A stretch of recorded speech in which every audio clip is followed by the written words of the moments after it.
All right, good evening. This is the Town of Monroe Board of Finance regular meeting. Today is Thursday, April 16th, 2026, and the time is 6:01 p.m. Please note that the meeting will be recorded and made available on the town's website in accordance with Connecticut law. And do roll call. Catherine Stoffer. Present. Steve Kirsch. Present. Dee Stalmack. Present. Nick Sentimentes. Samantha Spino. Present. Terry Rooney. Present. Joe Cobza. He's still out, right? Ron Banowski. Present. Heidi Mead. Present. Deb Heim. She's logging in. Okay. And Frank Duchess. Here. If you could just note that she was here and Joe was later. Yes. Sheila Castanelli for the Board of Ed. Thank you. Okay. So this is a regular meeting, so let me get back to that. All right, so review of the minutes. So Steve, I know you put together motions for them. Yes, Madam Chair, I move to approve the minutes from the following meeting. 1, the regular meeting of March 19th, 2026. 2, the special meeting of March 31st, 2026. 3, the special meeting of April 2nd, 2026. And 4th, the special meeting of April 9th, 2026. Have a second? Second. Any discussion? Hearing none. The board is all in person, so all in favor? Aye. All right, passes. Okay, next is first selectman communication. Thank you, Madam Chair. Nothing to really report in operations. I will just say to this board as we work through the budget, thank you very much for your patience and your diligence during this process. We know every year this is quite an event. And this year was no different. I'm very happy that this board conducted the diligence that they have conducted, taking into consideration the community concerns, the current pressures that we see in education and municipal. I'm very happy with the progress and the outcome at this point. And just thank you for your candor and your dedication to the process. That's all I have. Thank you. All right, thank you. Thank you. All right, moving on to the review of our financial reports. We have the year-to-date general fund budget report.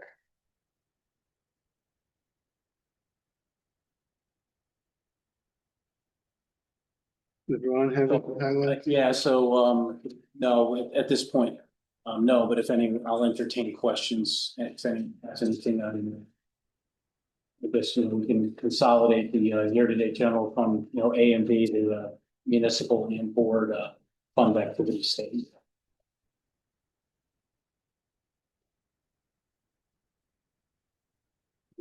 But Yeah, just give us 2 seconds.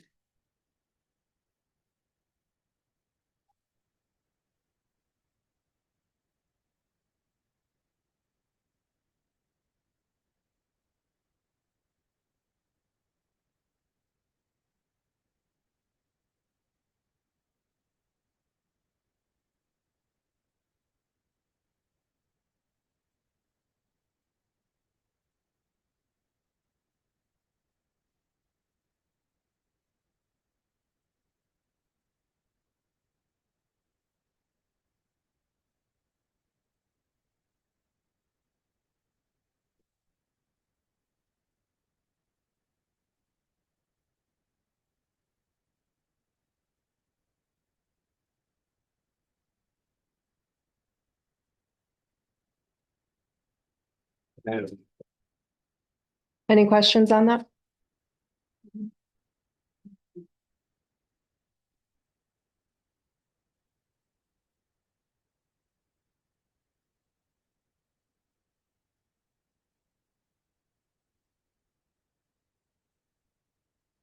All right, we'll move on to our fund activity statement for the Monroe Public Schools.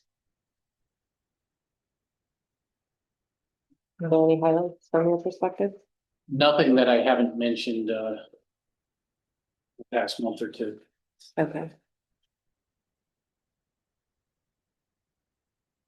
I mean, typically for this time of year, we're keeping, you know, our utility bills are coming in for the winter months.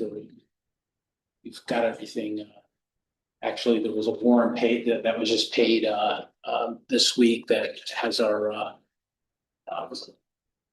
March utility bills for gas and electric. So I'll have a pretty good idea next month where we're standing exactly. Have we gotten the second special ed payment from the state? The excess costs? Yes. No, not yet. Not yet. So on that topic, I know that they just announced today that they're forming a committee to review that. Would that take effect 2027 or 2028? They have to have a strategy back by January By January of 20. next year? Yeah, My guess is it probably wouldn't, it could take effect, well, it depends what How their quickly they strategy do. is and how quickly they fund whatever their strategy is. Could it take effect at the tail end of next year? It could, okay, but we can't rely on it because we just don't know. no.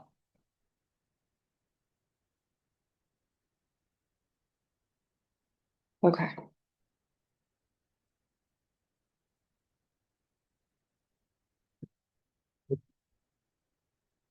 I believe, and this is what Heidi and I were actually at a conference on Monday, and the treasurer for the state of Connecticut spoke, and I believe the governor, I think they're forming a couple different committees to look at various things. Yeah. One of them being special ed, but one was also paying a dividend to the town based on, you know, income tax paid by the town. Mhm. It was, you know, so interesting. Okay. So I think there's a lot of moving parts in Hartford, right?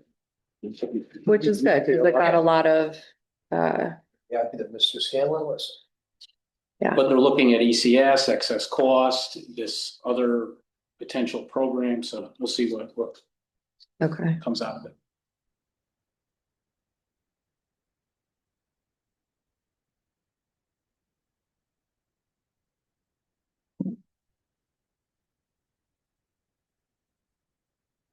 All right, any other questions for the school? Okay. Monthly report of the treasurer. We're looking at the current monthly interest income came in at $357,000, which was a very good month. Why? The reason is that we had about $6 million worth of T-bills mature, and we get the interest on maturity. So it was a higher number than we were. That brings us in at about $2,053,000 against the full year target of 2,350. Leaving us 3 months to do that. If we look at an average of what we've done historically, we will probably come in closer to 2,450 for the year. Okay. Yay. Yeah, so we will come up, again, if the historical averages hold, I mean, we'll track it month to month, but that would be about where we would come in. The current stiff rate stands at about 3.72. The Fed target rate remains at 3.5 to 3.75. Steve, I did take a look at the dot plot and it left me very comfortable with what we were looking at. The dot plot basically says one more interest rate cut in the calendar year. And their median number, if you look at it, because it ranges from 2.5 up to like 3.75, comes in at about 3.4. And if we're starting at 3.5 and we have one cut before the end of the fiscal year, it put us about on target with what we're looking at. That 1.950 that we talked about is a number that we came to the other night that I'd become. Okay. Okay, that's great. Going back to our interest, I'm assuming we have no other massive T-bill coming due between now and the end of We this actually fiscal have- year? Or- We actually have a good amount coming in April, but very little in the subsequent months. So that's why I say about if it averages out, so April may be a little bit higher and the other two may be a little lower. Okay. Yeah, that was my biggest question, is I couldn't figure out why we would have had such a jump. Yeah, Okay. Good. Thank you for looking at the dot plot. That makes me feel even better with our number. All right, thank you. Any other questions for Frank? Okay. Monthly report of the tax collector. Is Deb on?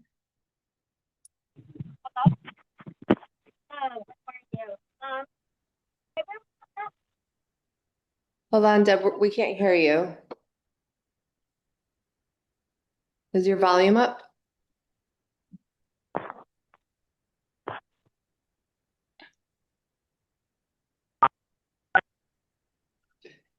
Let me, is that Deb? I assume that's Deb.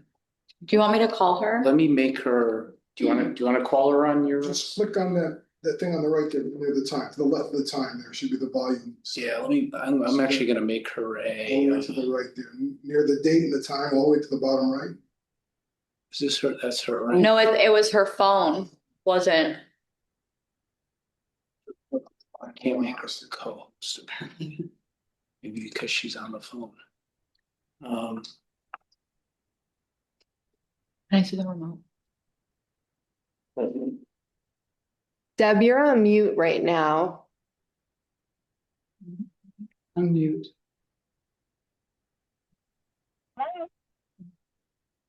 Deb? Hi, can you hear us? No, very faintly. I have a feeling. Do you want to call? No. Catherine's gonna call you, Deb. Can you hear me now? Yes, Oh, yeah. Isn't that a movie? Can you hear me? yes. Yeah. I'm sorry, my hearing aid sometimes going through the phone makes it difficult. Hmm. I think we hit budget, which is good. We're pretty much on our target. I believe we were 135,000 over, and we still have 2.5 months to go. So I think our numbers are very good. I don't really have anything else from the other night to say. If anyone has any questions, I would be glad to answer them. Okay. Can we call you if we do have questions? Of course you can. Thank you. You're welcome. All right, thanks, Deb. Thank you. I'm going to unmute, so. Okay. So motor vehicle still the laggard. Mhm. All right.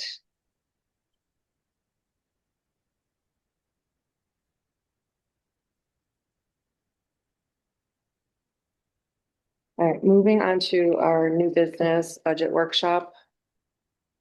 Trying to bring up this spreadsheet.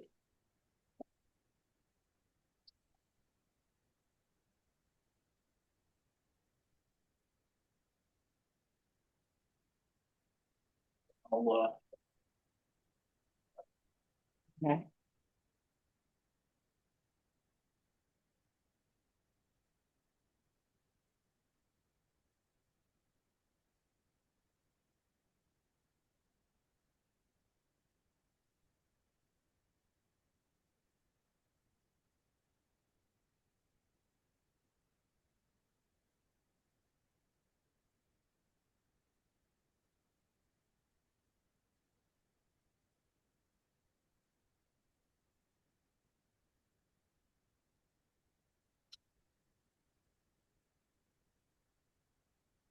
You good, Heidi, with, okay, okay. All right, so who provided the? I did. Okay, what did we want to go over on this? So you had asked for a scheduling of new debt service, right? Of anything being added. So the columns on the far left titled existing debt service is existing debt service. Yeah. The next three columns are items either already approved or that are anticipated to be approved. So, Okay, and the 2028 column, now what I was doing here was using my best guess of when these are when the issues will happen, not when the approvals are happen. So the 2028 column that's highlighted, yeah, that's everything that you guys would be approving in the bond column tonight, the 7,000,005 okay, of principal.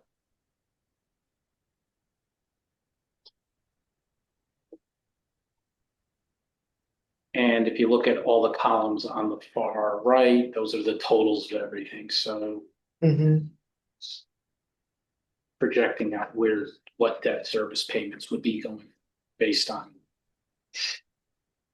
bonded projects.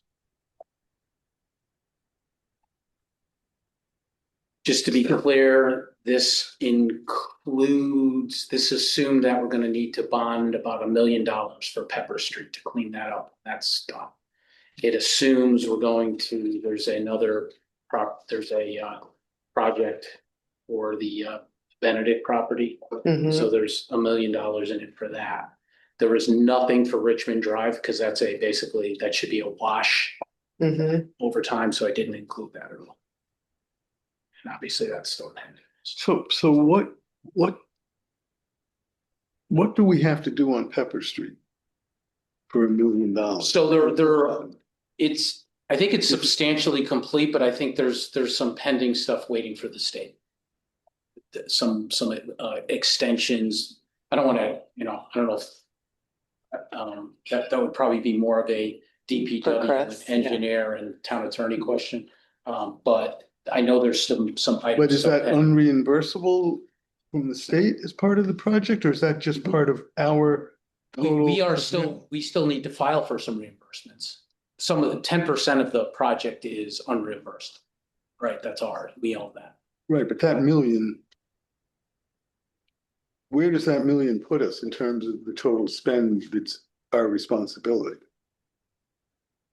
That would be our responsibility. So if we ask for more money from the state, which we're anticipating, the $1 million will end up being the 10%. Yeah, so the yeah, I mean, the project was originally a $5 million project. I think all in it came in substantial. Okay. And we still have to pay 10%. And we have to pay 10%. Yeah, every time there was a delay and it went up, we knew we would have to There were pay. utility issues. So we just never bonded during the course of the project. Correct. That's okay. So Correct. this is not cleanup in terms of, it's the end of the project, but Correct. it's the money that has accrued over the entire length of the project because we've never borrowed it. It's not something new that's going to take place. Correct. That's my confusion. Thank you. Okay, because that we expected. I don't know if you recall, there was a bond authorization passed in 2014 for $5,050,000. I'm well aware. Yeah. Yes. And we had 10%, and every time the town council was asked to extend and renegotiate and do all that, it kept adding to. Yeah, and we will not be bonding for that entire amount. That was a requirement of the state at that time for us to authorize and appropriate the entire project. My best estimate is around $1 million that we would actually be issuing bonds for to clean up our portion of it. Okay. And Ron, you're saying it's in this portion or is that to be added yet? It's in the totals, included in the, I believe it's included in the 7,640,000. What's 7,640,000? For the 2027. Okay, 2027 portion. 10-year. Okay. Yeah. And I broke out 2027, again, I was projecting that the Monroe Fire Station will get approved, and I projected that we would amortize that over 20 years, being a building reconstruction. So we will be sitting, if all this stuff happens left to right, we'll be sitting with 52 million. So that's the sum total, Steve, So of that's the all sum the total. debt service being Right. paid over that period of time, Time. principal and interest. Through 2048. Okay, so where do I see the maximum amount of debt that we're going to carry in a given year? So what I did was we take, if you look in the 2026 at the bottom there, we take on the 5.6 million in July of this year, coupled with what'll be paid off. Our net balance will be about 17. We'll be carrying about just under 23 million around July 1st of this year. Okay, that's the number. That's Okay, down 22,770. And then I Okay. projected out what will be paid off. So at the end of, that's around July 1 of 26, July 1 Okay. of 27 would be around 32 million. July 1 of 28 would be around 30, 35, 36. Now, again, this is a projection, these numbers, depending on when stuff actually gets issued, it could vary a little bit.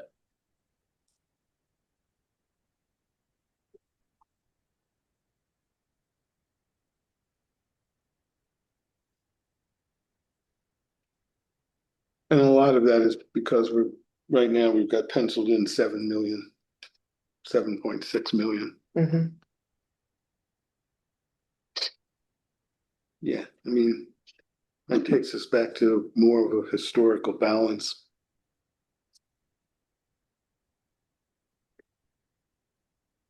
Okay, All right, any other questions on that? So in here, So, what are we, hey, do you want to go to debt service?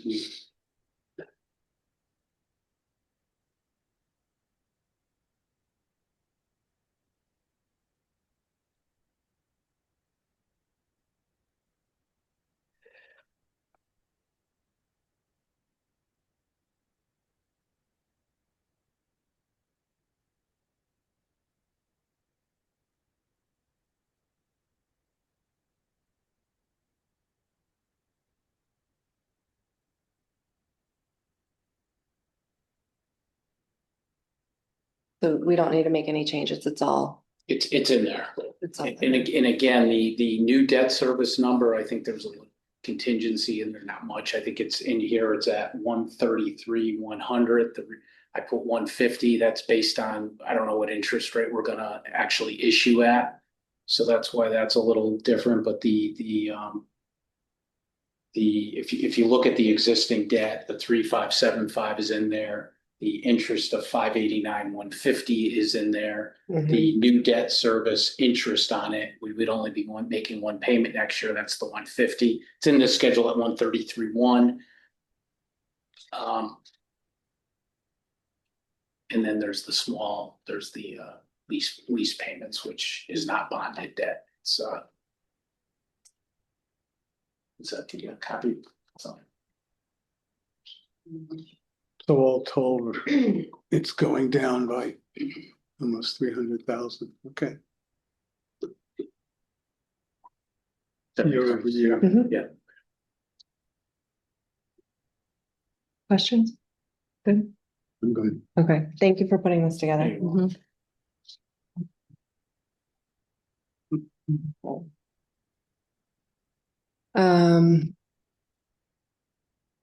One thing that I wanted to go back over is Public Works, please.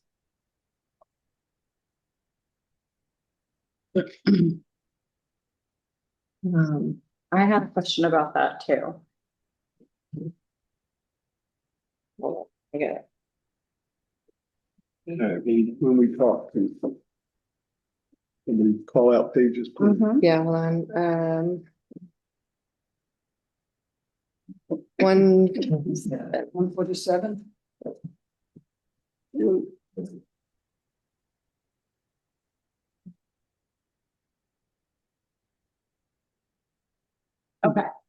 Did we get oh, sorry. Go ahead. Okay, did we get a number on snow totals from Chris from last year? Last year meeting this year? Well, yeah, 2026, but I'm thinking next year's budget, so So you want this year's snow totals? yes. Yeah.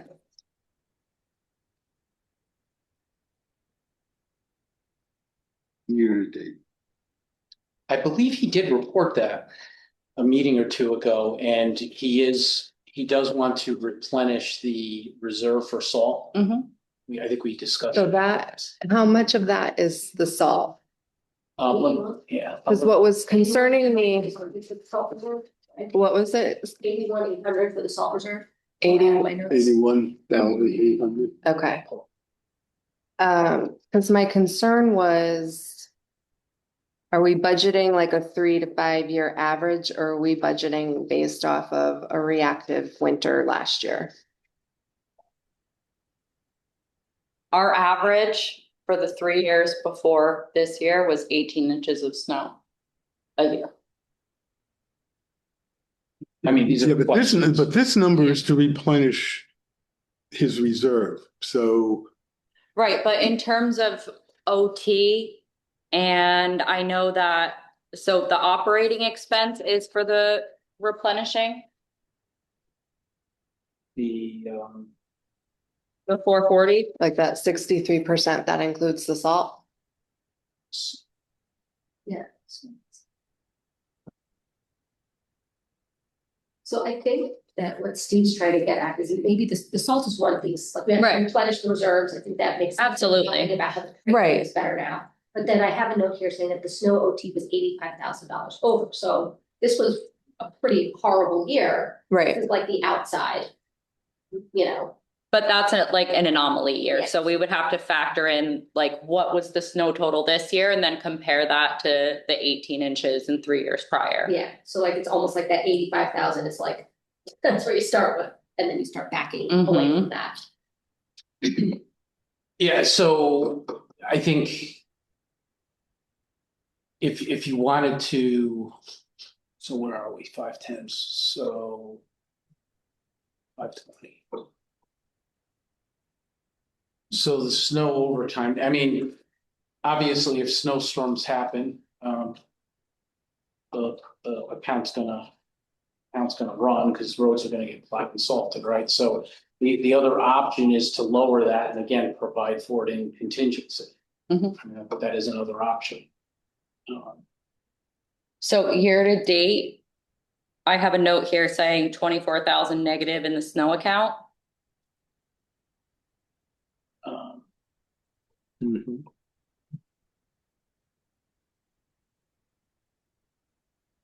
So 24, 25 was the 126,000, that's the balance.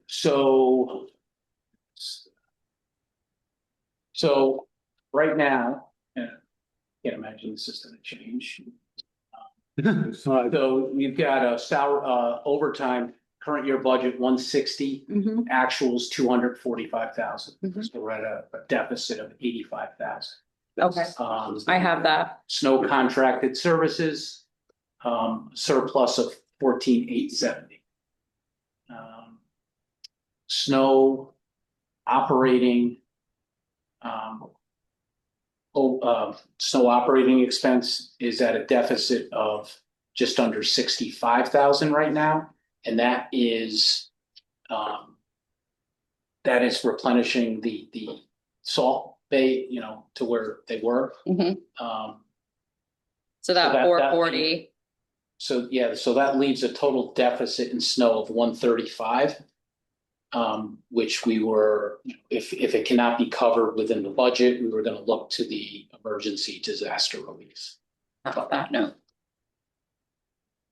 Okay, so we're paying for the salt replenishment out of this year's budget. Yes, Because of the pricing we were able to take advantage of. yes. And, Right. and if we can't cover it out of this year's budget, we will look to cover it out of the Emergency disaster relief fund. disaster. Okay, so this 440 that's being requested, what is that for? The salt is being paid for now. Wait a minute, isn't there two things? Isn't there the just buying more salt to use this year? And the reserve, and the so reserve, this is just and- to and the fill the res- bins back up. I think the Right, bins the had like reserve 3 is something- turns this year. right, but the reserve is something else. Yes, There's two. So there's that, a stockpile. The reserve is the stockpile. Okay. It's basically to get the bins full, they get covered, but We're doing that right now. yes. we're doing that this year, then why? This year. Because then why are we? That's my question. That's our question. Yeah, I understood differently, maybe I just misunderstood. He's been using and turning the, getting new orders in and stuff, Mhm. and there was a dollar value for that. He's drawn down his reserve. Now we've got to go out and buy reserve, but to replenish the reserve was not being spent this year. Yes, Yes, it was. he was doing it as we. Then I don't understand why. it's So in here. there's also, so this emergency disaster relief fund, I think that this is a perfect use for that. Because the last storm or the one before was considered catastrophic. So for us to have run out of salt because of that, I think that's a good use of that fund Right. this year. And we can not spend $440,000 if we're replenishing this year. So. But I don't understand why it was asked for if we're already doing it this year. I don't understand this line item as a So- request. So that line item was For next requested year. back in February. I don't think at that point he even knew how this. They winter was probably gonna didn't run. think they would have to replenish the stockpile this fiscal year.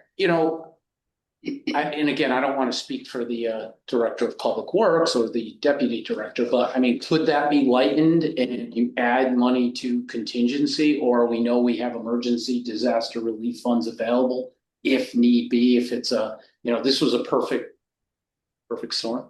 So, but it wasn't only the one bad storm, but the accumulation of the Sunday events, I think, Mhm. created its own little Well, issue. that was the overtime. But in terms of supply, like overtime is unpredictable. Right. And I would I'm want fine to with be the safer with yeah. that, but with the restocking the salt, if this request was from before all of the storms, then I totally understand. I think now we're in a place where it's being paid for. We don't need this much in that line item. If that's, Well, I think, if what we're saying is what Chris and Bill intended, then obviously I'm fine. And maybe it is a timing thing, but based on Because his, this came his to us other. in December. We didn't have that many storms at that time, so they were planning to have to replenish the stockpile and then they had to rip through it. This is the first selectman's budget, which came out in February. yeah, so February in March. 8th. But So weren't the it- numbers from December? Oh, no, that No. was the Board of Ed. Yeah. Oh, okay, all right, Yeah. sorry. So this should have, what we're looking at, because the council didn't touch it, is the first selectman's view on February 8th. So what are your thoughts on this? I mean, if you. Does that make sense to not need that much for, well. if we're replenishing it anyway? The other thing is, because I'm going to the detail, if you go to page 155 in the detail, and it was the way we used town aid road in the budget this year, we took it all out of road. Instead of, we didn't allocate any of the grant out of the snow, so it's. If you see the last year, there's a negative $163,000. From page 155, where are you?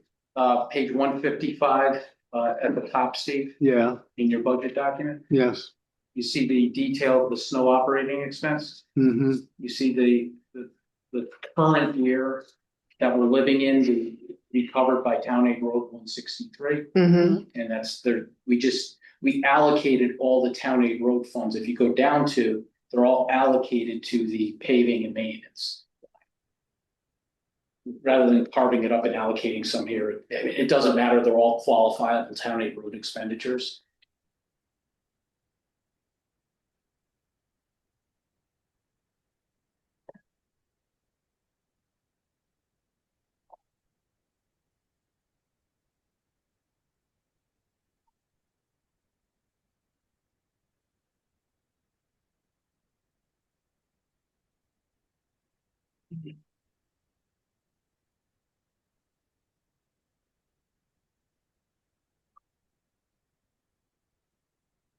That makes sense, that we.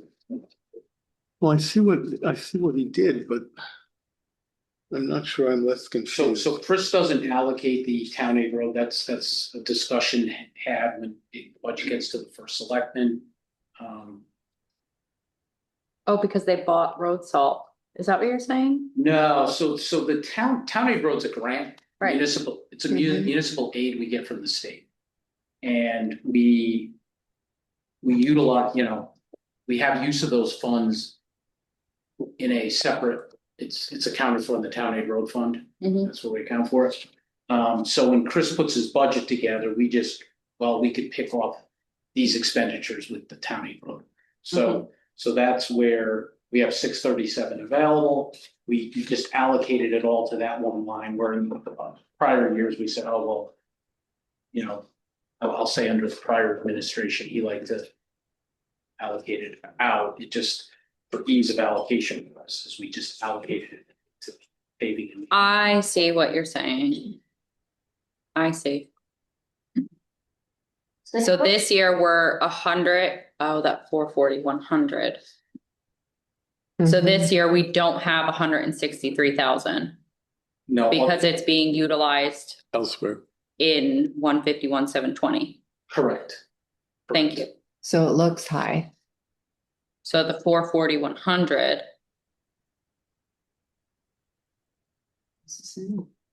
Yeah, that's what happens when you move that piece around, because last year there was another piece and it showed up somewhere else, and this year it wasn't going to be done that way, so it looked like an increase, and I've forgotten which line item, but one line item was 28,000 and now it's 100 and something, and Do we need 4,500 tons if we're restocking our stockpile? he did give us a number.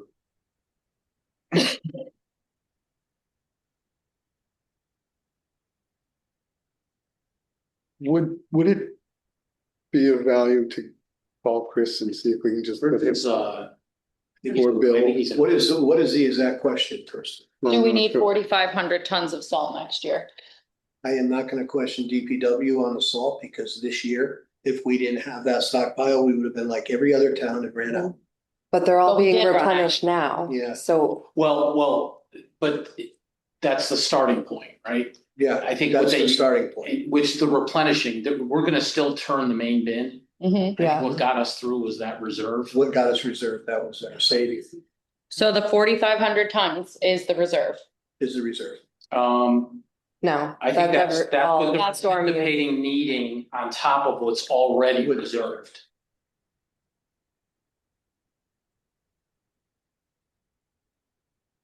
They have two bins down there. The second bin, I don't think they touch. The regular operating bin, and then they have the side reserve. Mhm. So we went through it all and they replenished it You went through the regular bin 3 times, multiple times. multiple times, and then you went to the second bin and emptied it. Emptied it.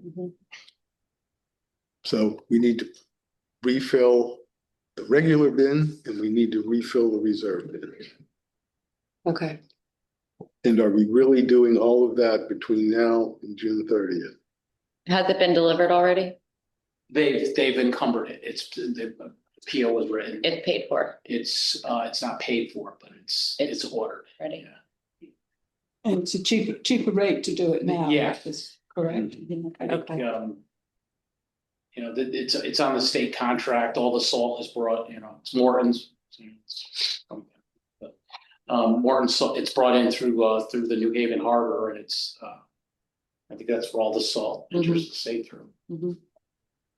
So Yeah, there's a couple quarries throughout New York, but that's where we get it from.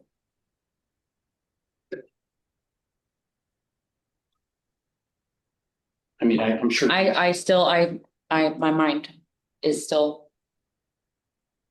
I think that is still too much if we're replenishing everything. How long does it stay full for? Have we had that reserve filled for 2 years now?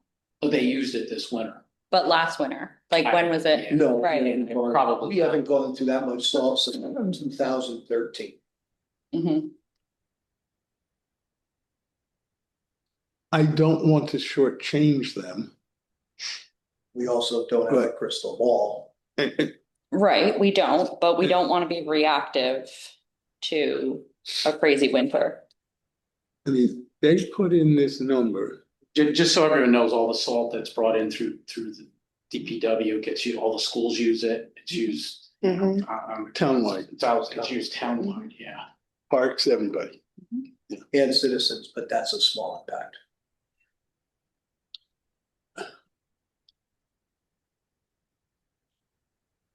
I mean, I can only answer so much. I don't know if Bill's available to call. I can go get my phone, I can try to call him, I mean, I it's the exact question. I think the question would be, How much salt do we need next year if we're filling the coffers now?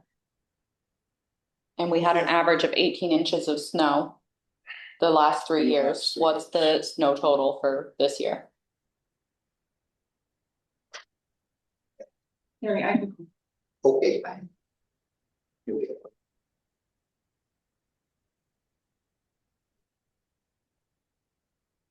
No, he's on speakerphone for you. yeah, I mean, that reserve saved our bacon. There's no question about that. Mhm. But I was just, I was under the impression we were gonna refill it. Online, is that? I think snow removal as a whole. Do you know how much that went up, the whole, I guess, operation for snow removal? So we have different areas. Question from you. Regarding salt. Do you mind if I put you on speakerphone? Okay, no.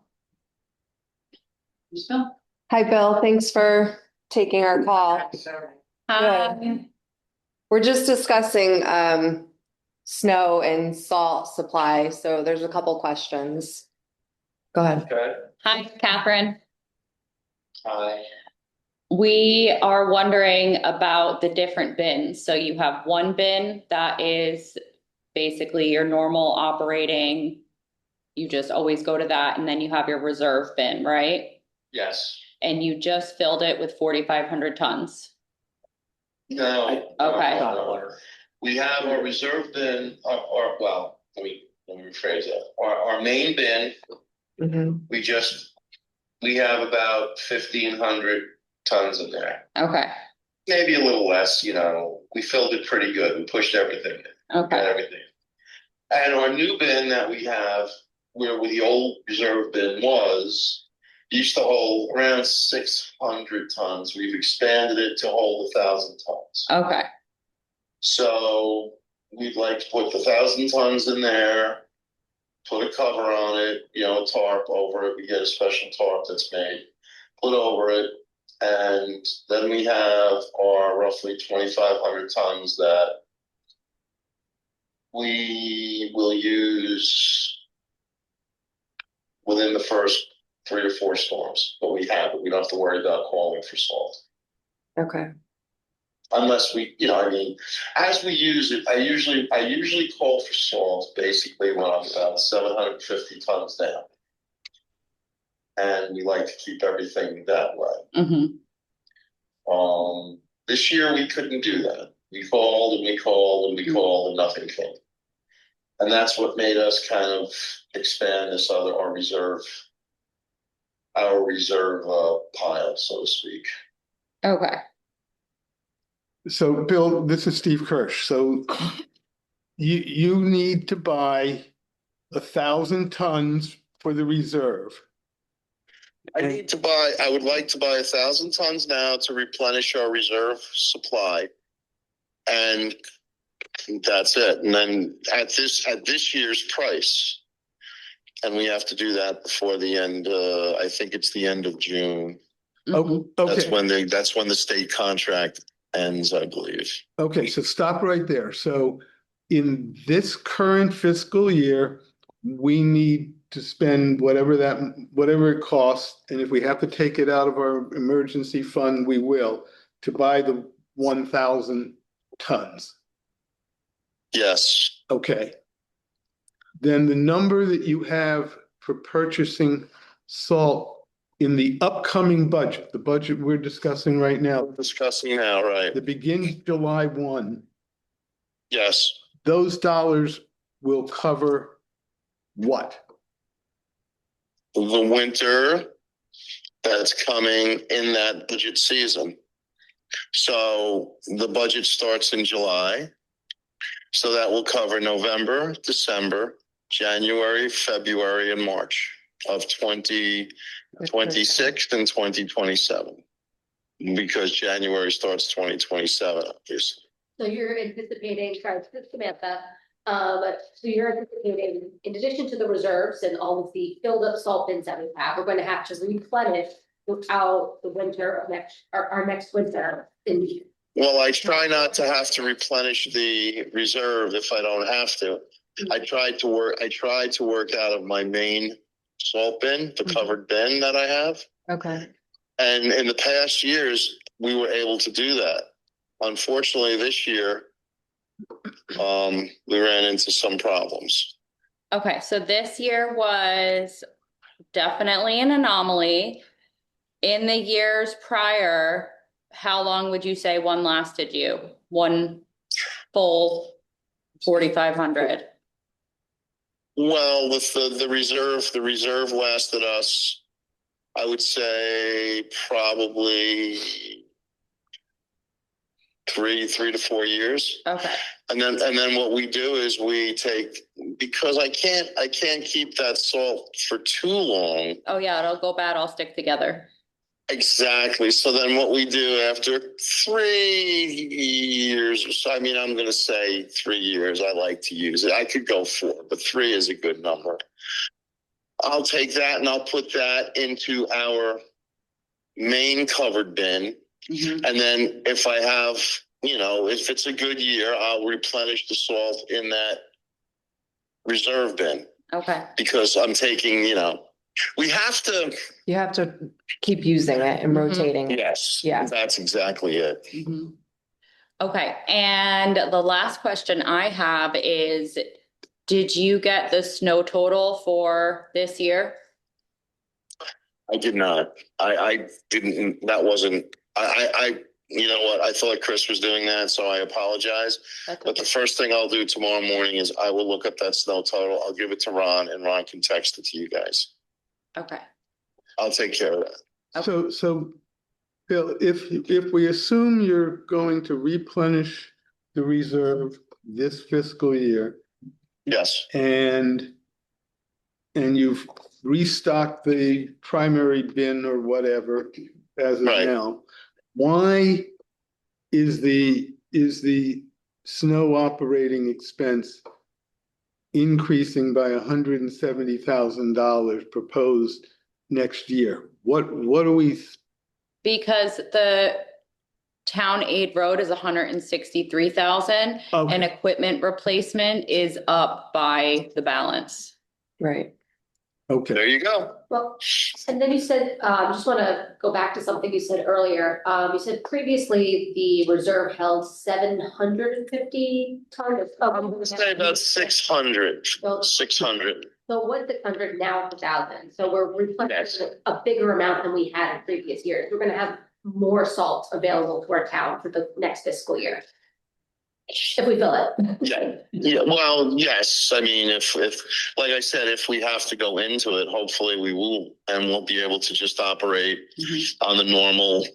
I know we went over 30 amount of salt we try to usually use. 55 from October 1 to April 17th.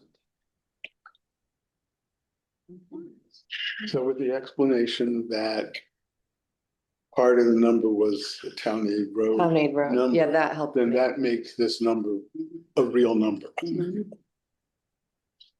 Agree. And therefore not Do you? subject to being reduced.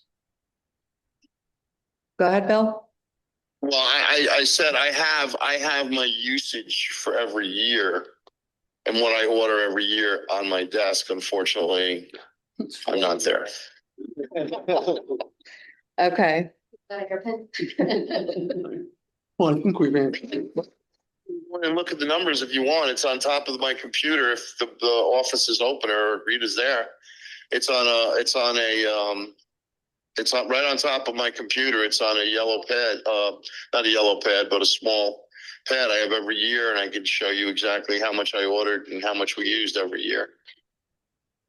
Ron just left to go in your office. Okay. We're in the annex. We're not that far. No, the air conditioning's not working too well in 204. I don't know what's going on, but it's just one of those things. I mean, I do know what's going on. I just don't know why it's not working down there as well as it should be. Just get a big block of ice and a fan. There you The go. way it used to be done. And I have to put some ice. I have to put some salt on it to melt it. That's the best way to do it. Somebody's found it. Oh my. Ron, if you make fun of me because of that, that's the way I keep my records, Ron. So, Bill, Every see it. The top of it is every year. 24, 25, it looks like 5,700 tons were ordered. Yep. Now you got to understand, going into each year, we start basically with a full bin. So that's what was ordered with a full. That's what was ordered with a full bin. Okay, So that's the way we did it. That's the way I do it. Yes. makes sense. Yeah, look at 22, 23, 23, 24 were light winters. Light winters. Yes. You know, 50 is like 2,000 tons, 2,000 tons.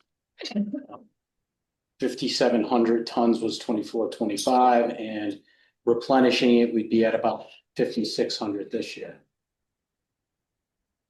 So again, the heavy snow totals, you're not necessarily going to use more salt, right? It's Correct. more plow time. Heavy snow totals are good. I'd rather have heavy snow totals where we have storms, because plowing, we plow and we're able to plow the roads. Right. After we plow, then we put the salt down. The ones that kill us is where we have the 1 inch or 2 inch, or we have the ice storms, or we have like sleet and stuff where we got to go out and we get the calls at like 1 o'clock in the morning that the roads are starting to freeze up. We got to go out and salt them. That's where it kills us. They're the iceberg. They're the salt killers. Yeah. The smaller storms, the ones we really don't have to work that hard. I mean, I plow that hard on. Yeah, Billy, if we have a sudden temperature increase, we get a melt and a freeze and melt and freeze. Yep, that's is exactly exactly, what yes, that happened. kills us. Mhm. Okay. All right, we good? Sam, good? Yeah, I'm good with it. Yeah. Okay, all right, thank you, Bill. Oh, anytime, no problem. Thanks, Bill. Thank you. Put that back. It's already back. See you. It's not bigger than I am.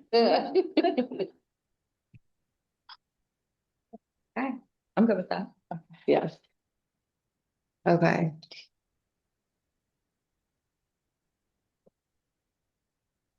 All right, did anyone have any other questions? One thing.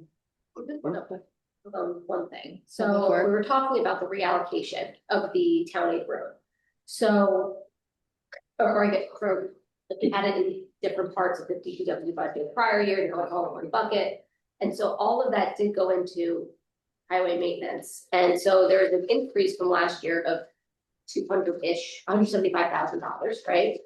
But that also includes all the money from the town aid road. So really it's a bigger bump up than what that is showing. It's a little misleading when you look at the summary, when you look at the detail. So since we're just kind of digging into DPW right now, it might make sense to just take a peek at that and make sure that we're all comfortable with the increase that they have there. Just while we're here. So I think that we've budgeted last year, not last year, that we increased the paving to $1 million. I think that we did talk about that. But Well- it's being offset by the town aid road, but it's also, it's being increased the same amount because it's Yeah, being taken they asked for $1 million. Mhm. The first selectman moves a portion of that out and does it with town aid roads Mhm. instead of the operating budget. And that's been a thing for a while. So it's the same amount of dollars being spent, it's just what buckets it's coming from. Mhm.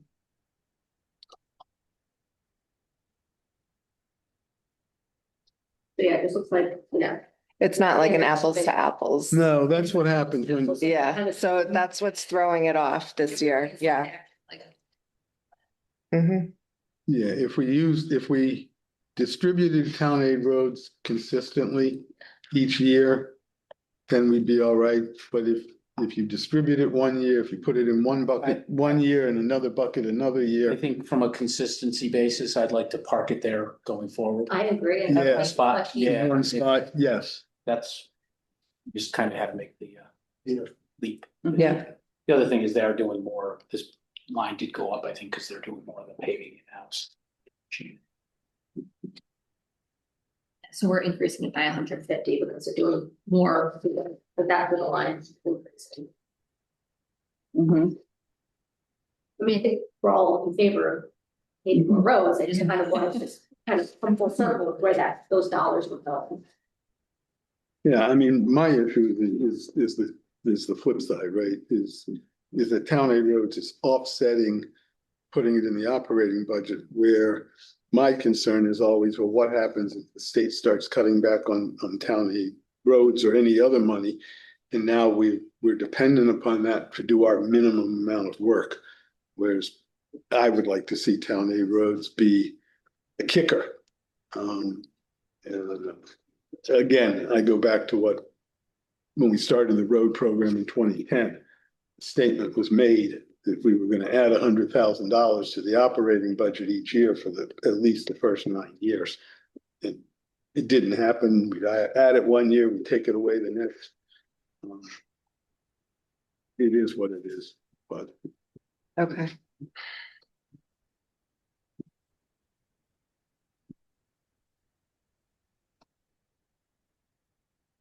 All right, so I know, I don't know now if we will. I think with the revenues, we were all set with the adjustments, correct? I think so. We We just look and make sure. Okay, good, it's still there. yeah. Okay. So the one thing that on the revenue side, it's not a revenue, but the use of unassigned fund balance, I don't know if you want to jump down there. Okay. It's increased. You're right, yeah, right there. So. Where am I looking? The yellow. So I think everyone got the email today. I can make hard copies. This is kind of a cheat sheet of all the adjustments that were made. Off to the right, there's that 669 is made up of electric contingency, Board of Ed and town of 200, natural gas, Board of Ed and town, another 200, medical contingency, Board of Ed and town of 250, 200 as board, 50 town. And then there's just miscellaneous other items above $19,000. And that, again, that increase of unassigned fund balance, if you go down to the expenditure side for the Board of Finance contingency, you'll see that 669. You went down too far. It offsets that, so that increases the Board of Finance contingency to 775 in total. Okay. Can you make a copy of that for me? Anyone? Yes. Yeah. Yes, please. Me too. Me too. Thank you. Me too. Thank you.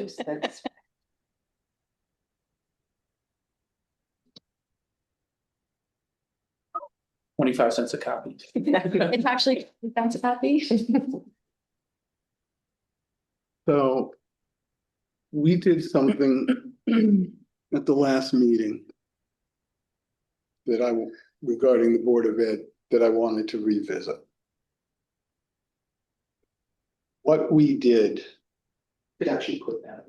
was we said we would give back put back in $1 million, but we would take $200,000 of their insurance contingency and bring it over to our side of the house. And then we would increase the amount of money we're taking from the general fund to offset that, to make it neutral to the taxpayer. Right? That's what we did. Everybody agree so far? I hope. It was My, neutral, right? right.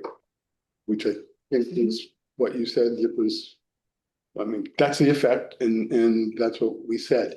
So I ended up thinking about it the other night, and I was like, okay, if our goal is to make something tax neutral, we don't have to take the amount of money from the Board of Ed. We don't have to reduce their contingency. We can put back the 1.2 million.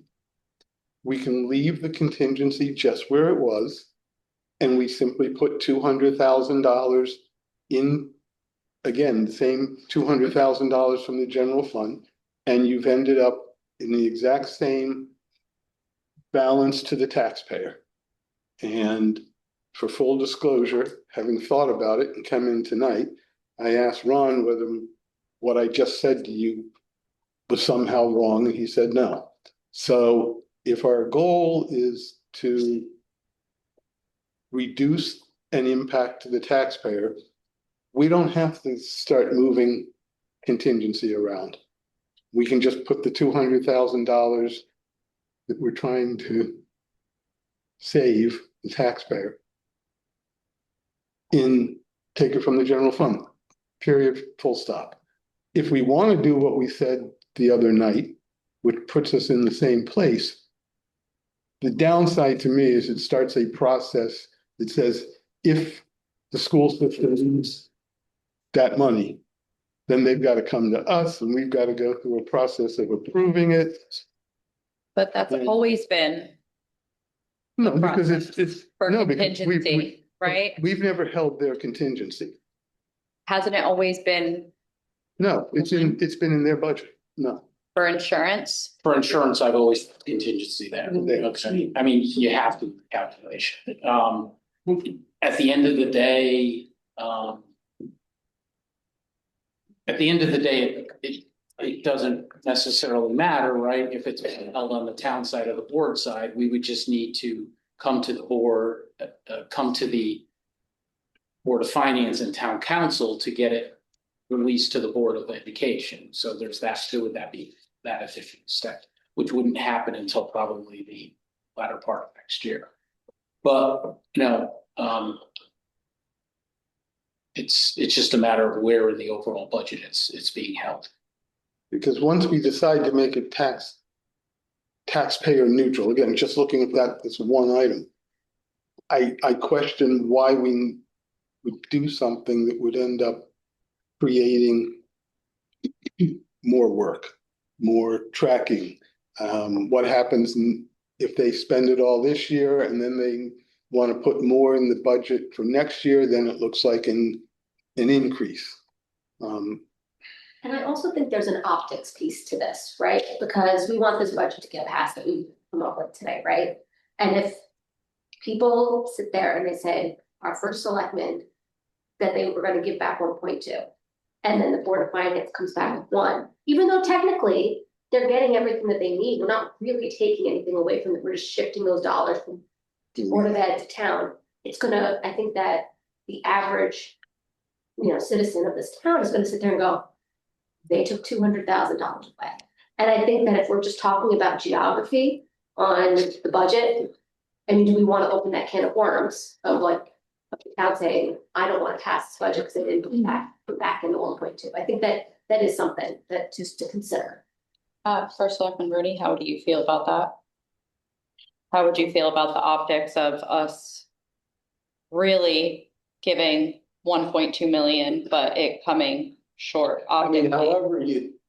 however you do it, the money's gonna be there to protect. When I was on council years ago, there were many years where there were shortfalls in education in the area. This is way before you were ever around, Sarah. This was 600. Yeah, no, not in light, but in helping put the town here as a volunteer. There were many years where they came to us for shortfalls. Sheila, I don't know if you were around back then, the days of Jim Augustine. I think there was a year or two where there was a Special education, shortfall, Yeah. maybe some busing, and never has it ever been denied. And these were in the dollar amounts of $600,000, $800,000. These were big numbers. But we're talking about if we. No, I understand the optic of It's this. never gonna be denied. That's not the. I do, there are two things, and I think, Mr. Kerr said it the other night, when you put things under cover to protect, so you don't have to go to council and finance, but I also think that there's an optic to the town that sees that the needs. There is an exposure that, hey, we went over on this budget, we need this money, and then the citizens know where their money is going, rather than to put it in the budget and it's not really seen. I think there's some benefit to that. In this case, it's $200,000. This is not a big, $200,000 in this budget isn't really that much of even a needle, So the conversation to me is whatever this board decides, I'm fine with. I made my recommendation and it's in your hands now to make a decision. I would not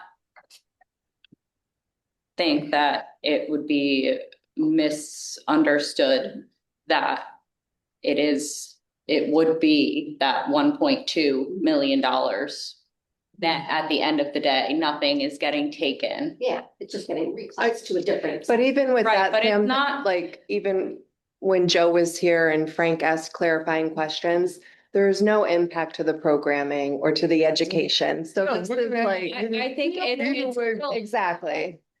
So I don't think it's Yeah. gonna, I think it's a little insulting to think that that could be taken the wrong way or not understood or negatively impact the reputation of this board. I don't think. I think that every I think it will be taxpayer confused. understands what's happening or what we would I be think it's doing. confusing. I think that's a choice, but I think also, I think it's important to know that this is something that the superintendent offered himself. Sheila, if you can weigh in, please, that this was not an idea of this board. This was an idea of the superintendent, and that's why we're here visiting that.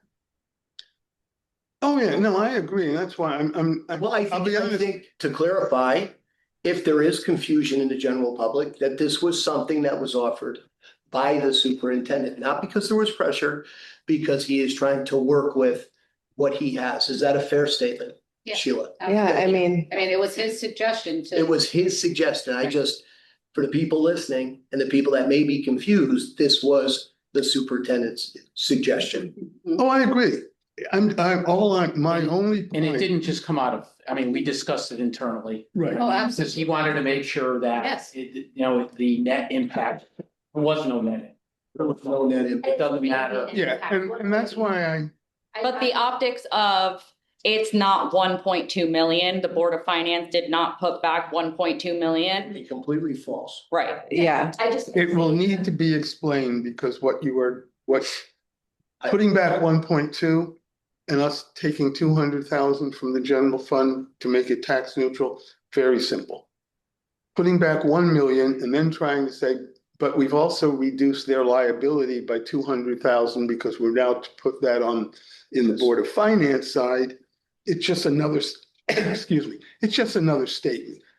I'm not gonna go to the mat one way or the other. My thought was, it hit me literally in the middle of the night, was if we want to do something that was tax neutral, which is what the chair's comment was, we can do that in one of two ways. And one is just leave everything is and put the 200,000 from the general fund, which we're gonna do in either case. Now, which way do you want to have it on our side and have them come to us as a process? And then next year, if they need more, it looks like an increase on their side. If they really came and needed it, fine. Or you avoid that. So I'm fine either way because we end up in the same place, but. Because it's still there, it's still available. Yeah, It's but fully available. I just wanted to point out that we get to the same place from Just think At there's Board more of Education transparency. programming, Joe gets, the school system gets, meets all of his requirements. And by taking adding the $200,000 or taking it from the general fund, we make it, Well, we save the well, tax, there is, we save the taxpayer money, period. there is, Becky, truth be told, there is more transparency in the method that you're using Yeah, now, but also taking in consideration the last many years that there were surpluses as well. Right? So last year, there was a $218,000 surplus. I think the year before it was in the 7 range. The year before it was 1.2. So there are also surpluses every year in these budgets. So once again, it's up to this finance board how they do it, but I think either way, the 1.2 is there for education to use. And I think that should be very clearly stated that the 1.2 is there for education to use. However you decide to slice it is up to you. We're gonna slice it. Okay, so if that's what the majority wants to do, is to do what we talked about the other night, I'm fine. What I will say for the record is that I want to make sure that if they need it, they come to us when they need it. In fact, as Ron has said, it might not be till things are trued up at the end of the year. But what I do not want to happen, not that we have any authority over Joe or the school system. I do not want them to get to a point where they need that reserve from us, but they decide to take it out of supplies. And I'm just making up a number. Right? If we're going to do this, then that's a bucket that needs to be respected. And I think what's also another good point, like in That's all. the original plan of, moving that contingency over to the municipal side, is if that just becomes our process going forward, that we don't budget for the contingency. We don't, when they come back and say. I'm not writing policy or any of that. No. So we're funding the amount. That's it. I would say. So they're gonna work the charter process. And we're not like rewriting policy at this meeting. No, there's no policy. I kind of like. But I'm not earmarking anything, Steve. Joe has a No, budget to work with, and if he can modify and make changes, that's on him. So I'm not gonna get into how Joe manages the funding level to a line item discussion with this board. We can't tell him to take money out of I can't. supplies before Exactly. giving him $200,000. If that's I said to manage the dollars. So, yeah, if he can move money and make it work for his budget, he should. That's his job. So I don't think there's anything wrong with that. Any leader who's working with dollars that has to make modifications does. and they do. But Yeah, I don't. exactly. So there's nothing. But if it was in their budget, they would just do it and use it and be done. Okay. I think it's we know it's a fundamental operation of this board to fund things, not to talk about the operations and how things are run. Certainly, when I put a budget out, I ask you for the funding and I run the operations. Joe asks you for the funding and Joe runs the operations. I think sometimes this board gets a little, and frankly speaking, sometimes this board gets out of line in the sense that because they're funding it, they feel the need to be able to talk about the operations. I don't think it's the fundamental purpose and probably not by charter the purpose of the Board of Finance.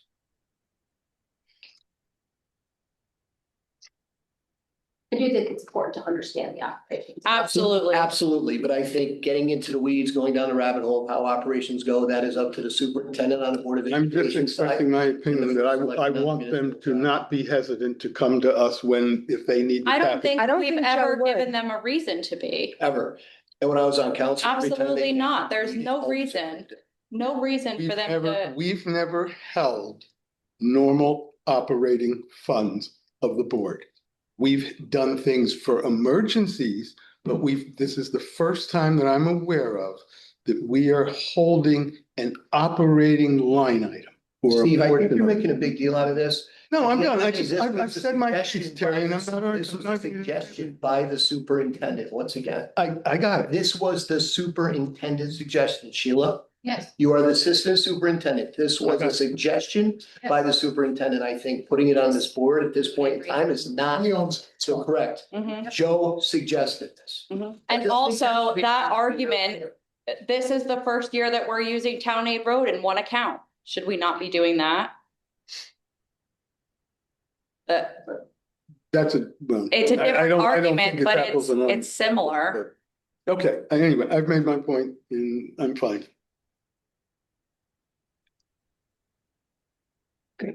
So just to clarify one thing. That's like, so we're going to be planning on doing this, which I think we are. We're going to be moving these dollars over into a single policy on the municipal side.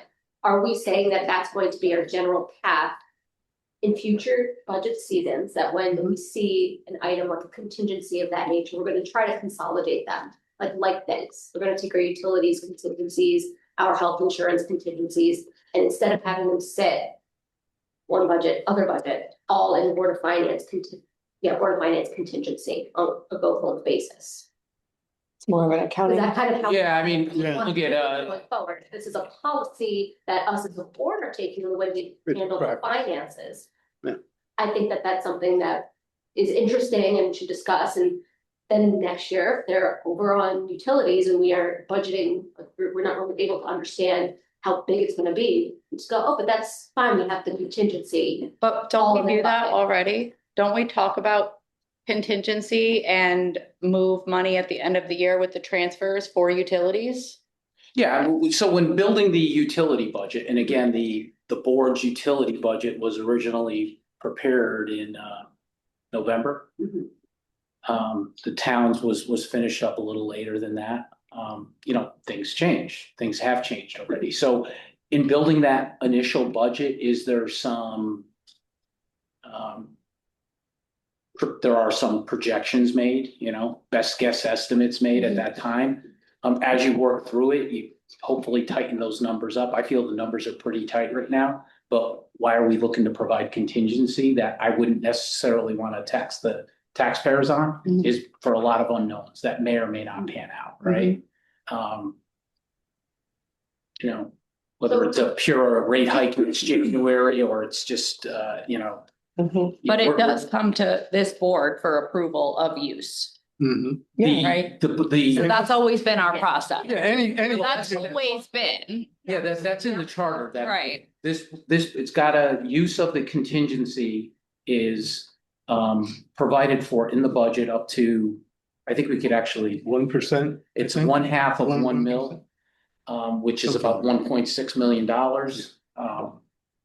So am I misunderstanding your It does, Yes and no. point? I think I'm just saying, we're saying that in the past, we've let the contingency stay on the Board of Ed side. Now we're saying we're going to just reclass it over to one bucket, right? yes. And that's it, like that's. So in the health insurance calculation, in the past, I've provided for contingency for unknowns, for new hires that took insurance that the, you know, the person they were replacing maybe didn't have insurance, or for open enrollment.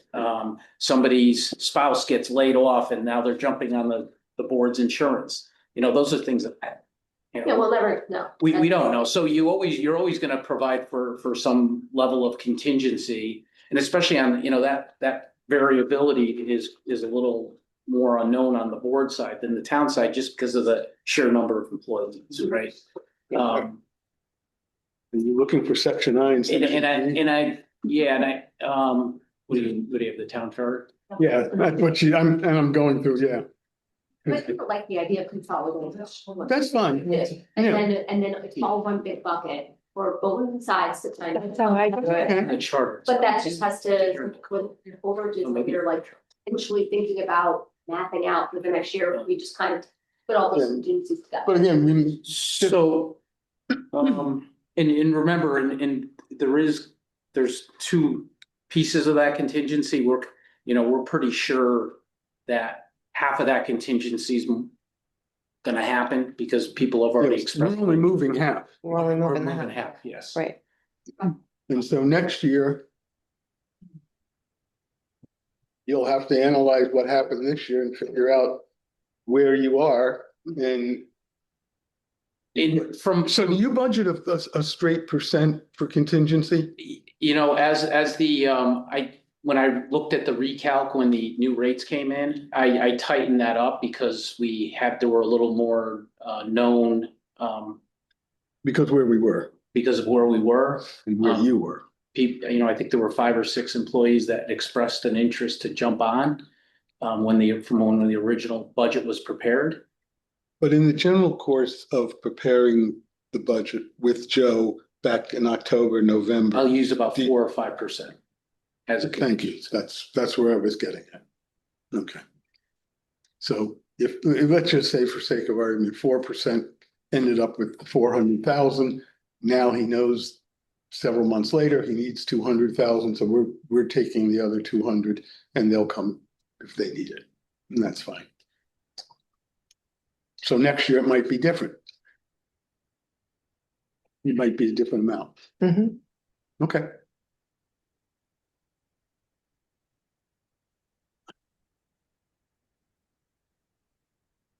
Heidi, what are you trying to find? And find The sections where we transfer?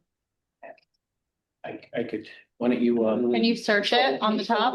It's chapter 8. continue? It's chapter 8, section 7I or G.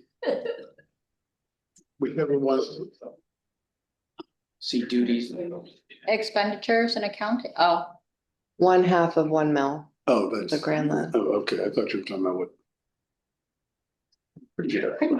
I just read it It is. earlier today. You did. Just wanted to verify. You better be right. Yeah.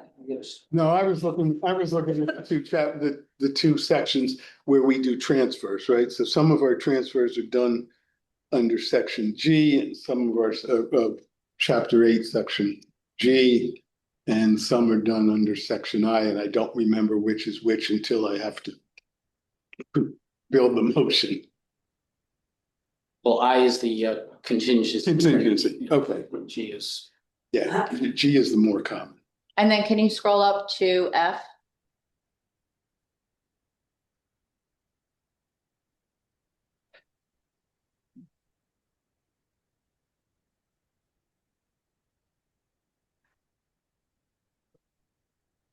So that means that the Board of Education would have to come to us rather than the first selectman and council? The Or board, they make the all decision. board transfer, all Monroe public school transfers are approved by the board. Okay. Of education. But we would have to approve the use of the contingents. Yes. So they would have to come to us. Do they also have to go to council? The contingency needs to get approved, the use of contingency needs to get approved by Board of Finance and Council. Regardless of value. Yeah, if you scroll down, that's right in the Yeah. for selectmen, council, and Board of Finance. Okay. So the first selectman would have to make the recommendation to council and. Okay.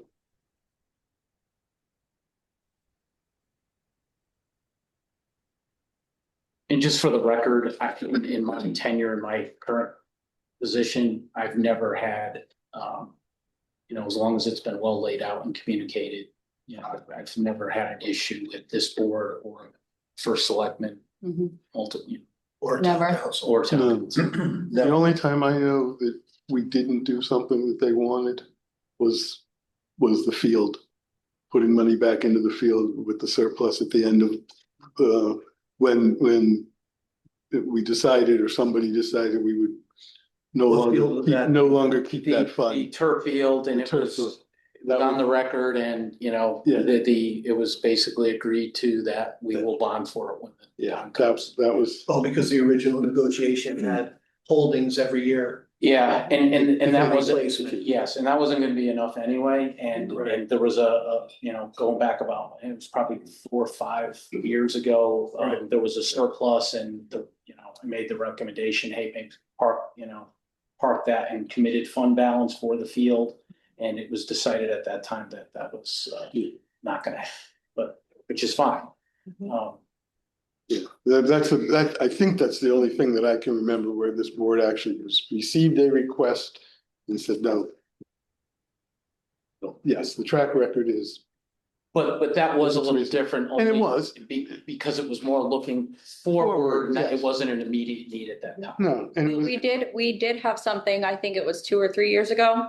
What was it, like a $600,000 surplus for all of the capital projects?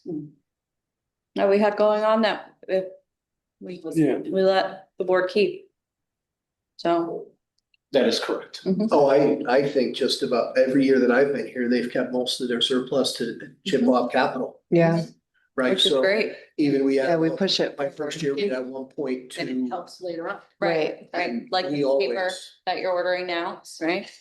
We always use your surplus to pick off capital or things that you Yeah. need. Or we. The or only we put thing it that in the- I will say for with special- surplus is I like the Board of Ed to come with a plan. Mhm. And Joe has been excellent in that way, where he works with his schools and his administration, and they come up with that plan and it's solid. And I've never had any issue with any of that. Absolutely. So I really like how that process works.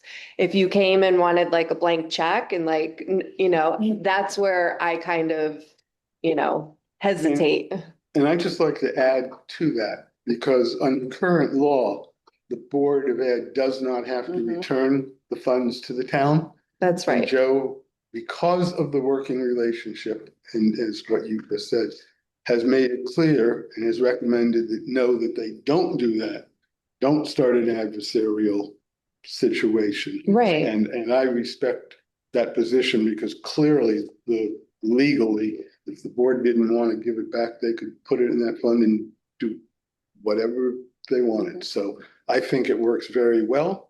And I I echo think it's everything you just said about. with about Joe. transparency, exactly, because I think Of that transparency for taxpayers, it allows them to see where it's earmarked for and what it's going to. So I think it's important. I do. I agree with everything. Okay, good. And everything- even if everything there you came a said. time when they kept it, right? If that happens this year, I would still think that Joe would come to us and say, this is what we have. This is what we're doing with it. Even this is what we have, we're keeping it. The transparency would still be there and, Yeah. Yeah, no, there's a That's it. strong working relationship. 100%. Yeah. So, All yeah, towns. if from a purely from an accounting perspective, whether the funds get approved and put into the capital reserve on the town side, they get utilized in the exact same fashion they would be if they were put in a 10-248A account. Yeah. It's the same. It's really, you end up in the same spot at the end of the From an day. accounting perspective. Yeah. From an accounting perspective. Right. With the added piece of that it came to get transferred. Mhm. Which from a transparency perspective, it's hard to argue against that. Agree. Okay. All right, so where are we at with numbers? Does anyone have any other questions or want to review anything at a department level? Can we go to the bottom?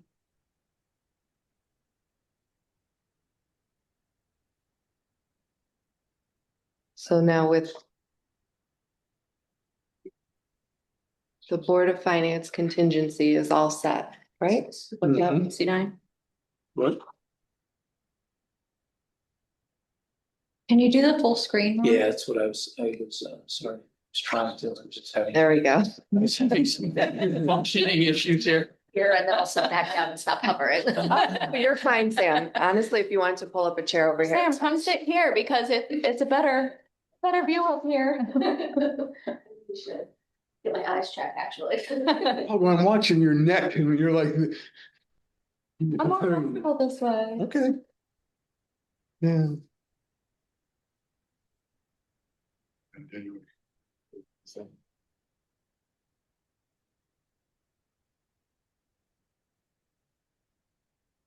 Were you changing something? I don't, oh. Well.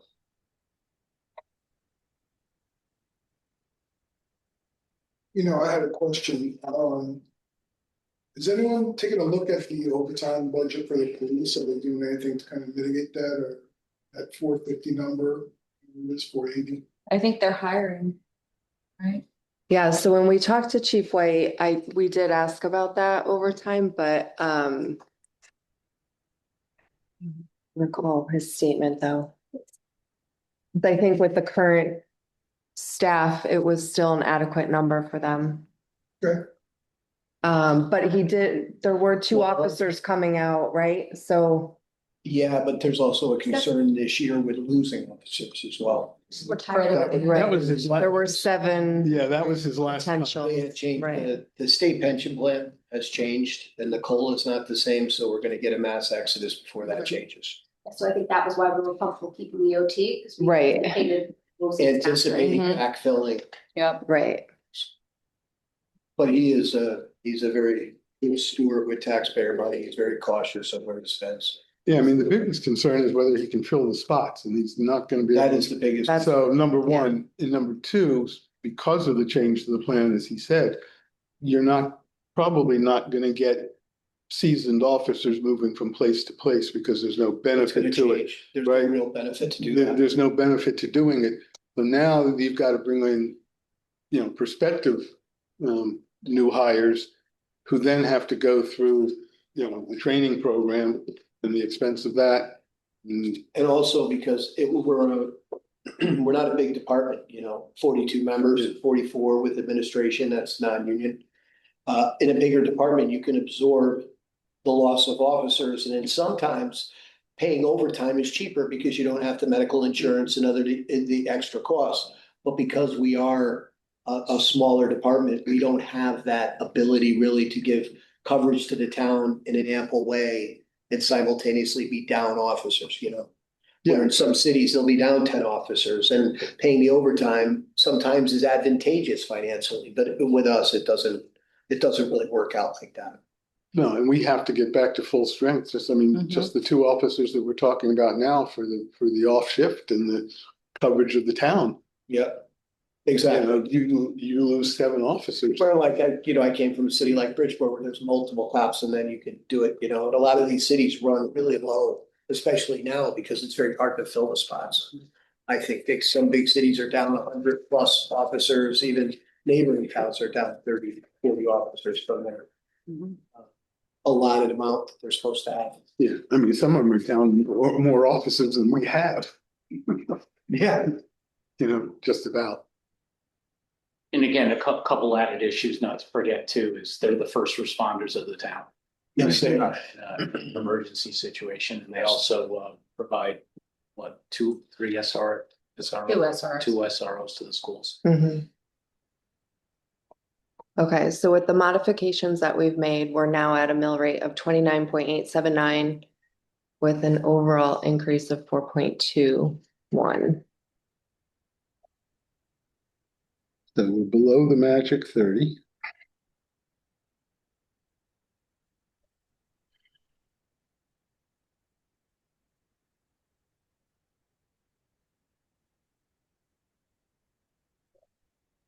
What was the mill rate increase last year?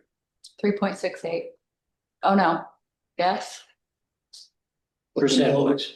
No, there was a reduction in the reduction. rate of almost 10 points because of We did the the reval. Yeah, Yes, Yeah, reval was down. so we went from 25%. 38.27 to 28, what was it? 6.7. 6.7?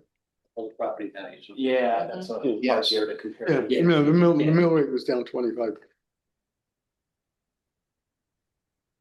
But, so it's a change. but of that doesn't matter 1.21. because it's the house values that. Which- The tax impact was. That- still that's- significant, yeah. The change. When one 1.2. Yeah. I don't like the 4.2 in any way, shape or form. The mill rate keeps us below surrounding towns. I'm very proud of that mill rate. So it was something we could do to bring that 4.2 down, but other than using fund balance, I don't think we have any other path. Are the adjustment estimations a good ballpark? I should have asked Justin last night. or 2 nights ago. Yes, he adjusted. The, I the, think the he was- 11 million and the 18.5, yes. Yeah, So those went up because of reval. We were anticipating a lot of appeals. A lot more than we received. So, When you say they went, so column E is the fiscal year we're in now, correct? correct. So that 15 million is a reduction to the grand list. The 20 million is a reduction to the grand list that equals whatever we give in benefits. Mhm. So did we come in at 15 and did we come in at 20?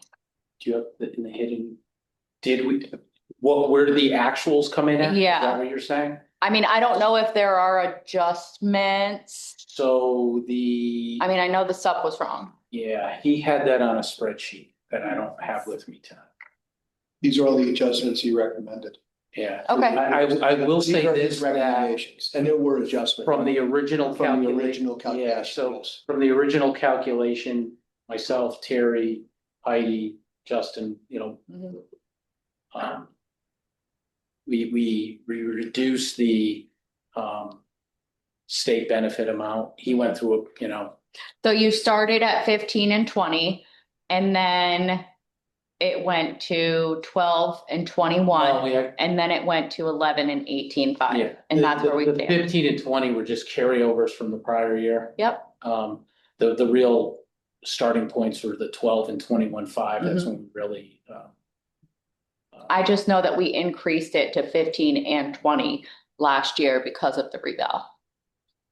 So whatever it was the year before that. Yeah, and I would don't be- recall offhand. I'd have to.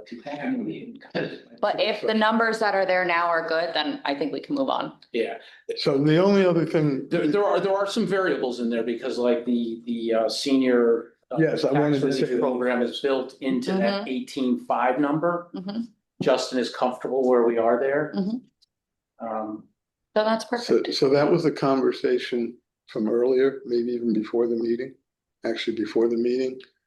Is this now includes a revised or whatever the right term It's is, a revised senior tax ordinance. tax ordinance that Terry's gonna take to the council. It's already in here, Mhm. so. We need to recognize the negative effect or that has, Mhm. so. I so that. without seeing it, I still assume we're going to support it. We have not seen the numbers, Mhm. so.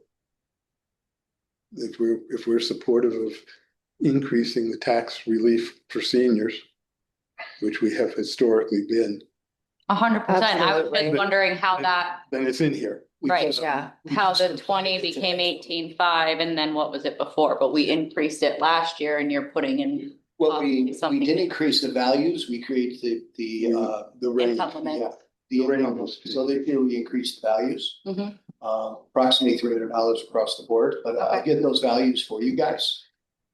We just finished it today, so I'm gonna bring it to council for a census on Monday. And then once I get all the exact numbers of the impact, I'll give it to, Ron can send it to Becky and she can distribute it to the board. Yeah, I mean, my only point is, it's in here. Mhm. It's in there. So whenever it gets through council, it gets through council, and we just. In looking at the numbers, we know, we can tell the public that it's in here, even though Yes. the action. The administrative action, the legal action hasn't taken place. We have But this- budgeted for but it. We have funded, Yeah. and that is, however small, there is an impact to everybody else when you reduce. Against this, Steve. No, So I'm not directing at you, sorry. Okay. and I'm a. I know, is it because I'm sitting over here? I'm gonna look at the ceiling and I won't talk to you, I'm gonna look so at the ceiling. the contingency is down from last year, but that was, what he, Mhm. because there was a change in the ordinance, I think last year was the year before, but he looked at the impact and how many people rolled on, how many people rolled off, because maybe they moved out of town or Mhm. moved on to greener Yeah. pastures. okay, And that number is tightened up, even with the the potential out of the new. Well, the new ordinance is just the 18.5. Correct. That's, Yep. right, that's one thing. And then there's the 11. The which is 11, which does potential- include motor vehicle, it just says real estate and personal property, does also include motor vehicle. Mhm. And obviously, he's adjusted the grand list for motor vehicles, so some of the contingency he adjusted it by about $1 million already, so. Yep. And that's Okay. why that's tightened up. Okay, And obviously, he does have some pending court cases. I'm much happier that more accurate it is, whether I like the number or not, that I take accuracy. Mhm. Those And are assessment dollars too, Correct. so.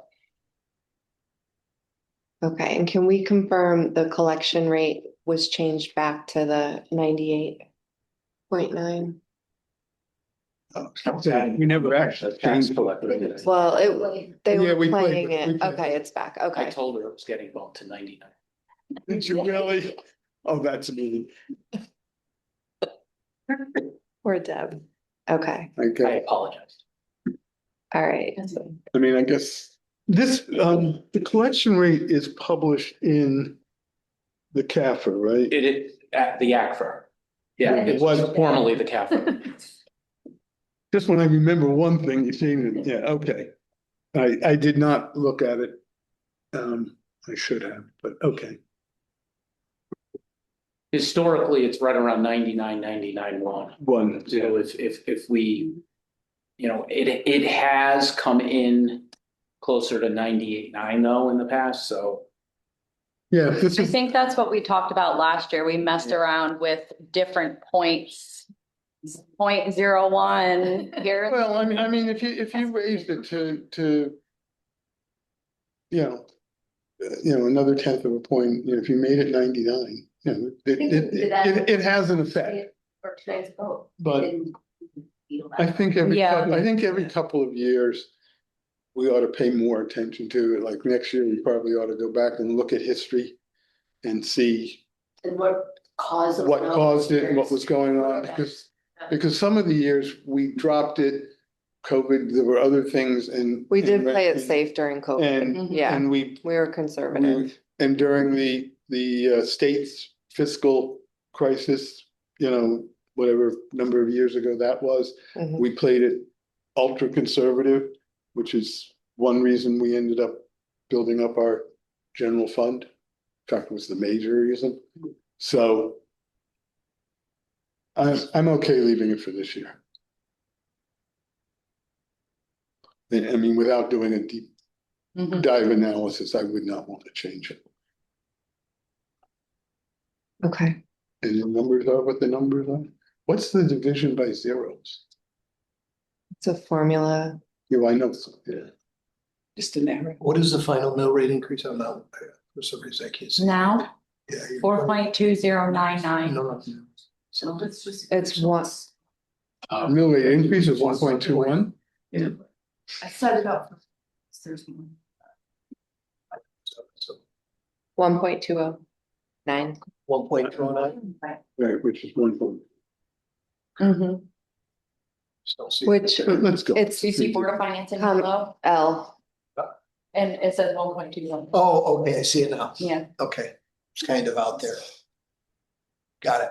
Yeah. And historically, That's it's in line. in line. That's It's in line. It's just the use of fund balance moving forward. Where are we with fund balance, Ron? That is my concern for this board. So we're still using quite a bit of it. My concern will be, where do we end up after this year? Because every other year, up until this current year, we've put values in, but we've run a surplus, so it hasn't really drawn down a It whole hasn't. bunch. Extremely negatively impact the general fund is what you're saying. Right, so if we, Frank has been very successful with his investments. Yeah. And we've had surpluses, which does. yeah, I mean, again, he came in another 100,000 over right now, but I don't know that we're gonna close the books this year with a surplus or not using much of the, I think based on what Ron said the other night, if I understood him correctly, is the 4 million-ish, whatever we had in this year, we're gonna use a bunch of it. Which is why we put it in. So let's see how, I would go with this. I mean, the 669 is, that whole value is all contingency for something, which we may never even touch. Correct. So, Mhm. so now we're back to this the 207, the 2.7. I still have a concern about the board of the special ed. Maybe we start building it up if again. Again, got contingency if they don't use medical and they need it for to handle special ed, they can come to us and continue, you know, contingency is contingency. There's $200,000 of quote their contingency. So while we're here, because in my opinion, and this is what I firmly believe, we have a very strong chance of passing if we have a in the threes as far as increase. Now, obviously, what the tax burden is versus what it is on the taxpayer is different. The mill rate dictates that. What would be the appetite of this board if this budget was to fail? How would you view that? Would you view it as a too low situation or would you view it as a too high situation? How would this? Well, that's one reason I'd like to have a question, but the question on the ballot, Steve, is not an accurate position for depiction. residents of Monroe. It's not. So that's kind of like what a survey is for. So to change it at the ballot, you're only reaching a fraction. you're reaching the Right. people who voted. That's The only way. But I don't deal think with the that's a people good who didn't vote. indication. Well, excuse me, that's the only indication. The people who come out to vote are the only people who are speaking on the budget. The other people, they Right, can Steve. be. And then there's us, But who there's us. we're the last step before it goes to referendum. We were voted to represent our constituents, so everybody that we talk to, we come to this table and we represent them before it goes to the ballot. Whether they vote or not. Right. Still I residents, agree. After the taxpayers. budget fails, if it fails, sorry, I'm like already. So let's say it does fail. Hypothetically speaking, the next stage in the process is not that it comes back to us, right? It Goes back to me. Goes back to the first selectman, he meets with everybody, us, town council. And this is why I'm asking this question. You know, this is a very challenging budget cycle, as we all know, we've all experienced it. And I'm asking for the thought process of this board. I truly believe that this is a budget that is passable. I truly do. However, if it doesn't pass, I just want the sentiment of this board moving forward. How would it be taken? Because to me, it would be that the community, the only way to truly understand how the community feels is if you were able to separate the municipal and the Board of Education budget. Then you would have an accurate depiction of how people felt. Other than that, it's just speculation and none of us have a crystal ball. We can never say for sure. But if this budget was not to pass, what would be the posture of this board? Steve, what would be the posture? How would you consider that? I'd like to hear from the public, number one. I'm saying the public speaks. The budget goes down. How do you take that?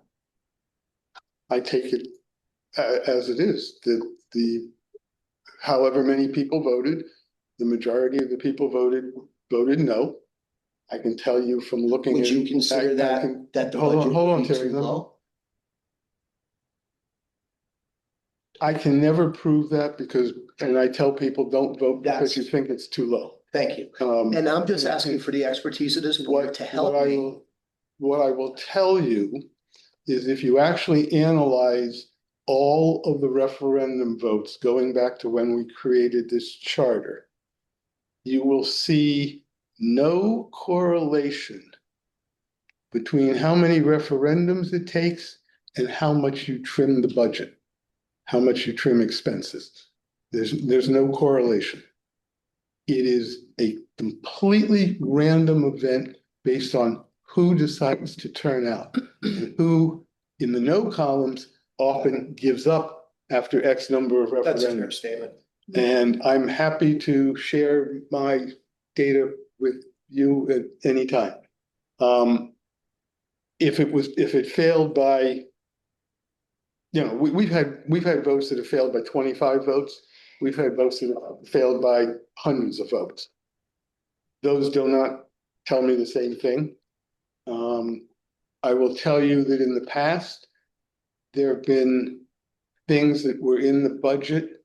For example, a purchase. Years ago, there was a purchase of a dump truck that was in the budget. And the budget went down. The purchase was turned into, for accounting purposes in the budget, it was turned into a lease and therefore spread out, reduced the amount. When that actual activity came to the Board of Finance several months later, they said, no, we're not financing this, we're purchasing it. It got the budget passed because it took X number of dollars, out of the expense line. Okay. Would I, if it was close? I think this is a good budget. I might be tempted to look at additional fund balance if I knew closer where we were. I don't think there's a lot. The only other thing, but it doesn't make a lot of difference. And that would go back to the capital projects. We do have $7 million of bonding in. So I would want to have a line item by line item, but I think this is a good budget. I think it started out as a good budget. I think it's a good budget, but my concern is the taxpayers, they don't have the benefit of seeing these numbers like we are seeing them, right? So they're saying, right, projected to pay an increase of $764 this year, an increase because gasoline is $4 a gallon. Now, am I going to be able to absorb, $500, $600, $700 increase in my property taxes? And they're like, no, my budget can't support it. Though, good or bad budget, they'll vote no, right? So I think, given where times are, I think this budget is fine, but I'm not confident that it might pass on the first go around. Just my personal opinion. I'm not confident that this is sustainable. The use of fund balance, the increase in tax, personally, I'm like a year away from getting priced out of Monroe, so. It's not sustainable. If it's not sustainable for me, I don't know how it could be sustainable for the elderly, lower income. As much as we're doing for them. Yeah, I know I talked about that a lot last year, and when people stop me to talk about it, they do talk about their personal finance story. Of course. And I hear a lot more of, I can't have my taxes increase in a big way. This is increase. They go down a laundry list. Daycare's increasing. My utilities are increasing. And I only got X amount in my, salary bump. And so they are juggling their personal finance story. And I get stopped, which isn't on public record, but I get stopped with concerned people that don't want to have to move out of Monroe because they can't afford it. And we did hear from social services, they have fantastic programs. So I do think it's important that when we do sit at this table, we are representing all of our constituents. I think So you do have, there's a lot to weigh. I think 4.2 is a bit more than I want. We're still using a lot of fund balance that I agree with That's what I worry Catherine. about. It's not sustainable year over year.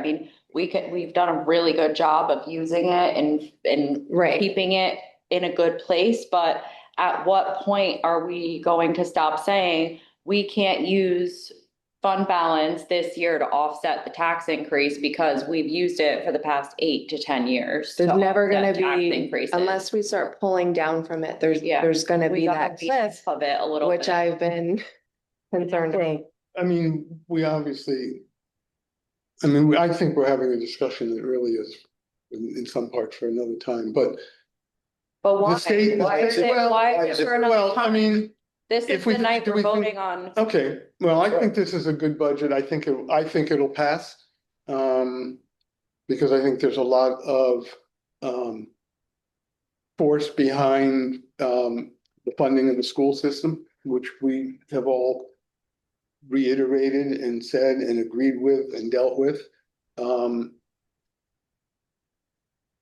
I guess for me, there are questions. I've got questions about the state. You know, if the state would, if the state would do what they've supposed to be doing already. If you just look at special ed, that's over $700,000 that we're not getting this year with our numbers. Last year it was $1 million something. I don't think I dropped the table. I've got it here someplace. But the bottom line, that's just one thing. The cost sharing is the other. But is anybody from the Board of Ed up at the Capitol fighting for these things, fighting for these Yeah, legislative Joe, I know changes? Joe is gone. Yeah. I'll let Joe, Phyllis speak. Joe has gone. Joe has also submitted Testimony. testimony to it, and he talks to Tony and Jason all the time. Is there, if there's anything that this board can do to support that and support the change that, you know, would help? And please Is let us Connecticut know. Education Association using lobbyists like anyone else does to lobby for whatever they're looking for? The Connecticut Education Association, Mhm. absolutely. But it's also important at a local level that each, you know, Oh, I would, representative. yeah, if the citizenry would speak to it, right? I mean, that's. mhm. One I mean, we thing can for say sure- the state all day long, but unless someone is there, then whatever they're doing, it's just gonna pass and we have to pay for it. Well, one thing's for sure, it's not a quiet topic this year. Right. Not at Municipal all. leaders across the state of both sides have been talking about it. CCM has made multiple educational videos about it. This is definitely a real issue. The state of Connecticut is listening, and I believe the comptroller in the meeting the other day had some conversations about it as well. Yeah, it's a factor. If the state of Connecticut this year funded that completely, that's $771,000, our mill rate would drop probably another 1.5. Tax liability would probably be around 3.6, which is a little bit, it's more in line with inflation and what's going on. That would be accurate. I mean, Be with this more bill, palatable budget, in my opinion. yeah, I mean, obviously, if we could take it down, but the trade-off is, what do you not want to do? But with this mill rate, going back to your initial presentation, right, of $30 to $35 for the median home. Well, that's 35 on top of what's on top, already being I get paid. it, per month. You know, so That's let's not right, just say it's 30, No, no. 35. It's No. additional. Yes. Yeah.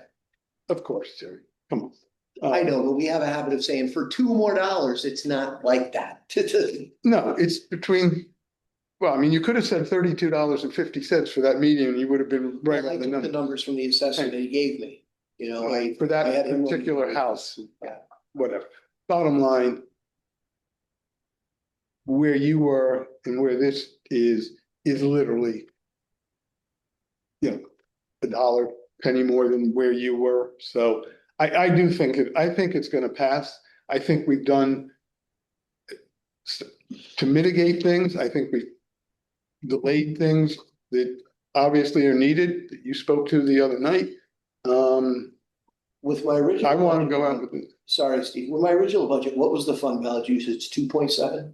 Yeah, it's still 2.7. 2.706. You know, 3.3. 3.37. So I just adjusted the graph that was in your original presentation. If going from the 2.7 to the 3.375. Oh, can you put that up? when Oh, you put the graph up. It's on my computer, so I could pass, I mean, let me speak to it. It brings the percentage of fund balance to budgeted expenditures to 16.3%, which is just below our max of six. We've been above the max the last 4 years. We're at target. So we're not at target. We're still above target, which is 12.5%, but we're just below 16.67%. Well, 16 points, Which is the high end of the range, so we're below the high end of the 16.6 is our range. top. Yes, so it brings us down to 16.3, which Okay. is just below. So we're still at, yeah. A tick below our high water mark. Yes. And keeping in mind that the 669 that we're adding is a contingency. Contingency. Right. So it's something that is an unknown fund, so. We will have a better idea as we get close to the end of the fiscal year where we stand. Well, and Obviously, then, but listen, the projection's not great. It's not great. The use of fund balance at this level is not great. This assumes that everything that we have assigned this year is used. Mhm. Okay, so. right, and if So no if that surprise. becomes not the case, the number goes up. So it's- If we don't spend the 669, the number goes up.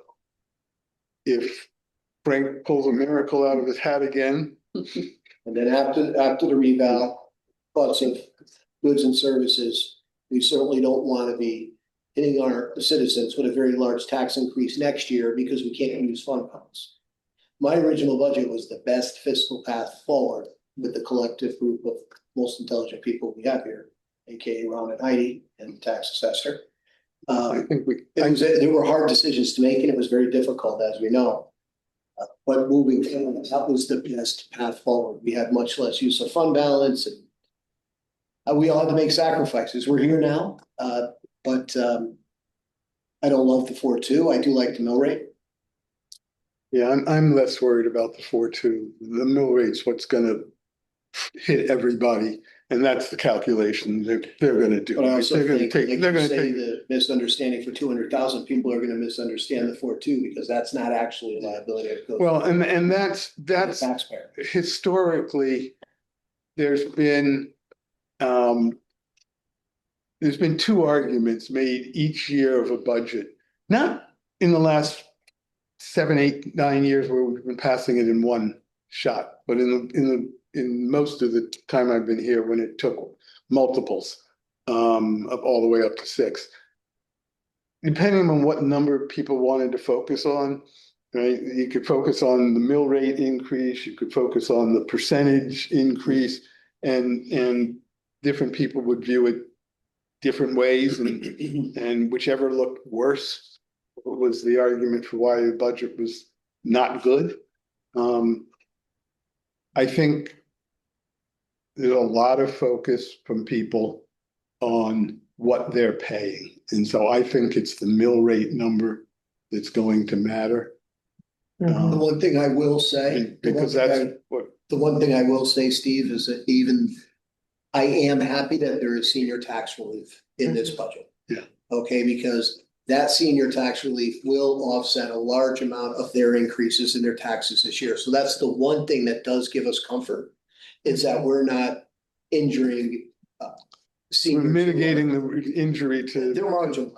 I mean, our seniors are marginalized. They're not taken care of like they used to be. We haven't done anything since 2007 until last year with the senior tax relief. This is a very good ordinance that we're going to be putting forward. It's going to give significant help, and that's part of that 4.2.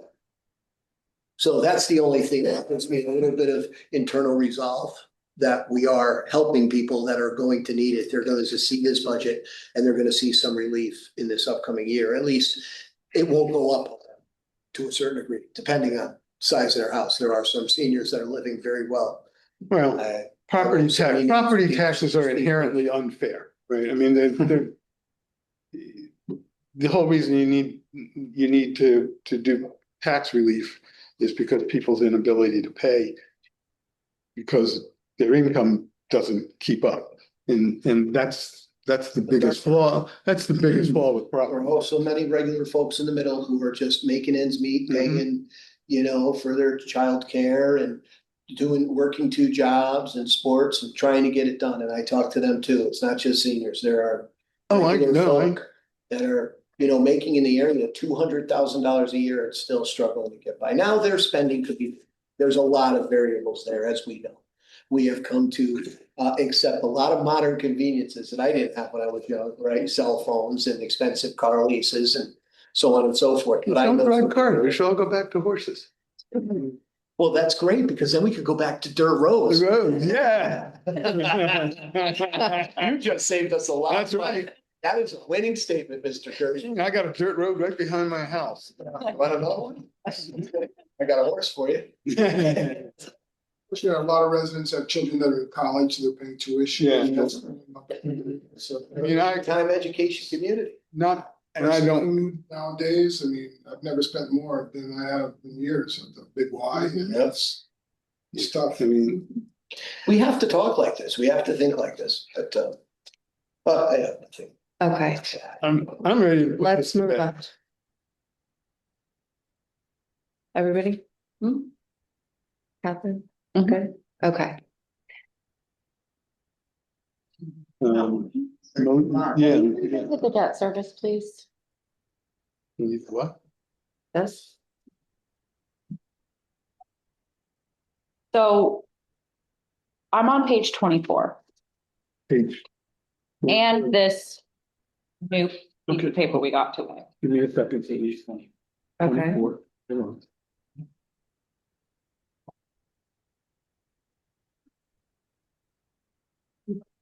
Four point three is What line? Where? You're on page, That's I'm sorry, alright. you're on page 24, but where? page 24, the middle 4340. You see that?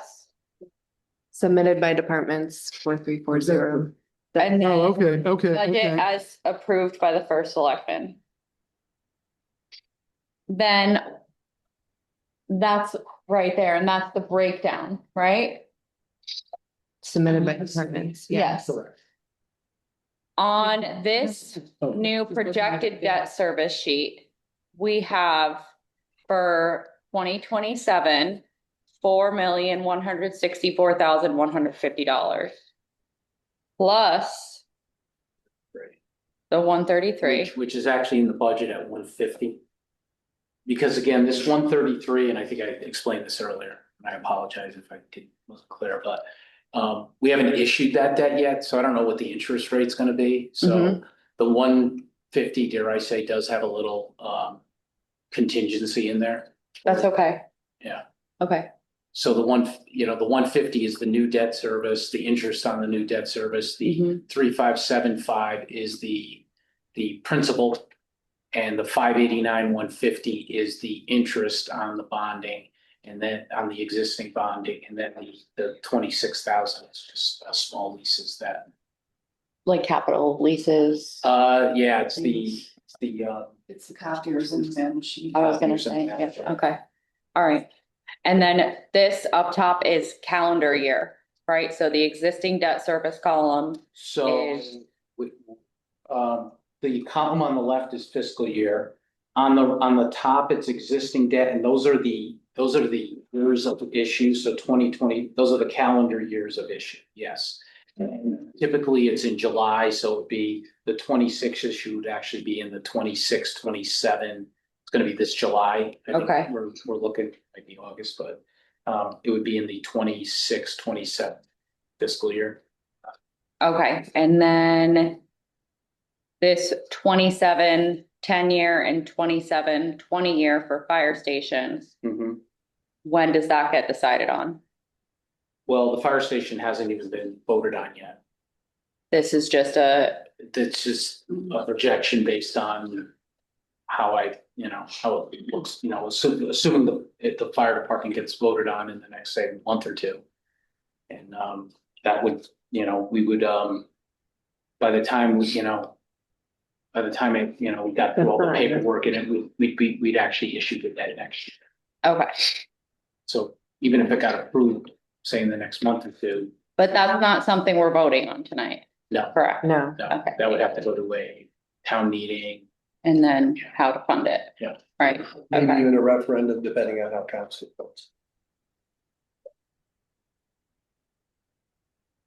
Now, there are items, and I'd have to go back to my desk and get it, but there are, the 26 issue, everything in there that I'm looking, that's all been approved. The 27 issue, most of that's been approved, with the exception, I think, of the current year roads, which we're looking to get, move forward in the next. Council, Yeah. Hopefully quickly. Yeah. I just like the fire station out separately because it was gonna be I thought Amortized we'd look to differently. amortize it over 20 years instead of 10. Mhm. And then the highlighted amount is what's being put forward in the capital budget tonight. But it would still, because, it would still require, for selectmen's approval, council's approval, board of finance's approval, and get voted on down. Okay. Thank you. I just wanted to make sure I was understanding the years and what's happening when. I have a subject I forgot about. Catherine, you had asked for Joe to give you his wish list, and he has. You have any thoughts on it? I don't Does have any. anybody have on-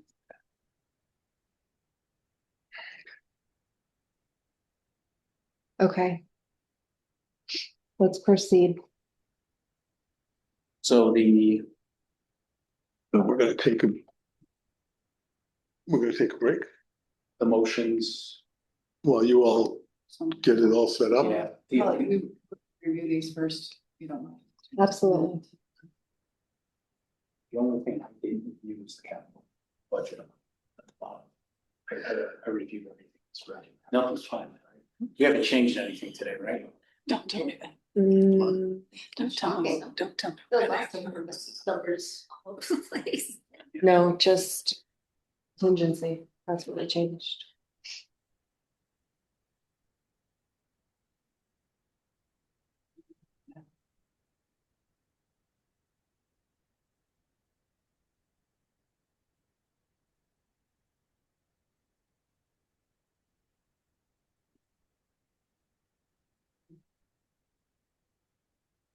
So the capital, okay, you've got a 14 there. So the adjustments that we discussed for capital, we probably should spend some time on capital, because we did reduce, if everyone's in agreement, reducing it down to the bonding amount to the 7,520,000, it reduced.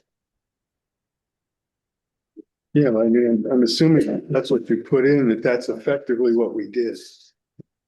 So,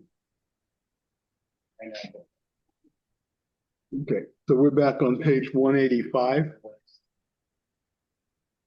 If we're gonna discuss individual items.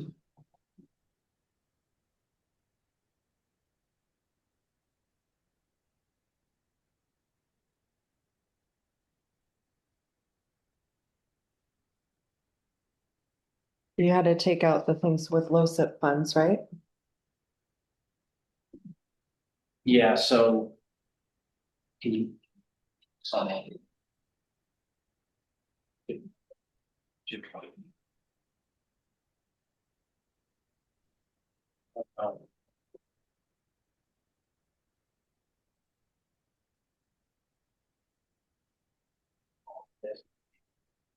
What came out of this?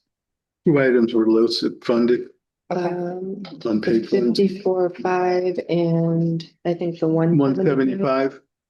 Yeah, Okay, 175 and 2 below it, 54,500. okay. Thank you. Yes, ma'am.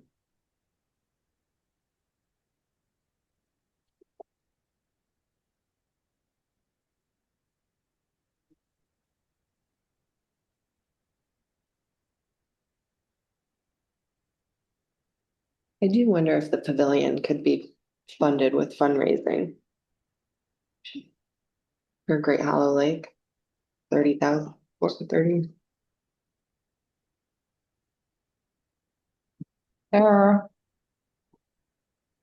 I'm sure there are other things that could be funded with fundraising as well.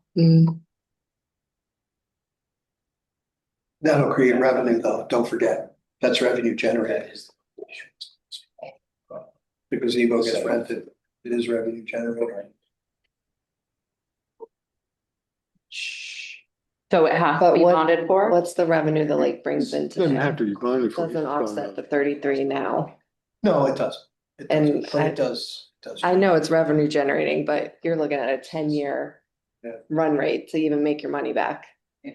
Well, if No. we're bonding over 10 years too. so- I know, I exactly, mean, but it's, what's But when missing, we have such a hefty fund balance, But that's also something that probably might be able to get picked off at the end of the year. Right. Typically, we do that. And just because you put it there, doesn't, in the capital, doesn't mean we're gonna Right. bond for it when time comes, because I wouldn't, proving the potential of this project. yeah, Right. that's the problem. I mean, that's, end of the year, we'll look at it and go, okay, we sometimes can pick off a truck or something like that is something we would pick off at the end of the year. Mhm. but, I mean, Which yes, would be we my- will, and that's good, but the problem is we bond have to over 10 include years. it now. My preference would have a $4 million surplus and I could pick up most of that. Mhm. But, we have had surpluses where we've had some fortune and Yeah, done where things. we've been able to do a lot of that stuff.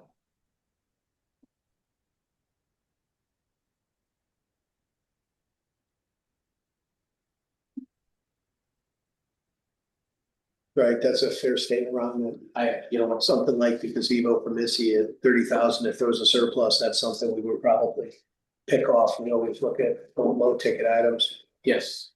Mm-hmm. And I think we also mentioned the other night, look at it,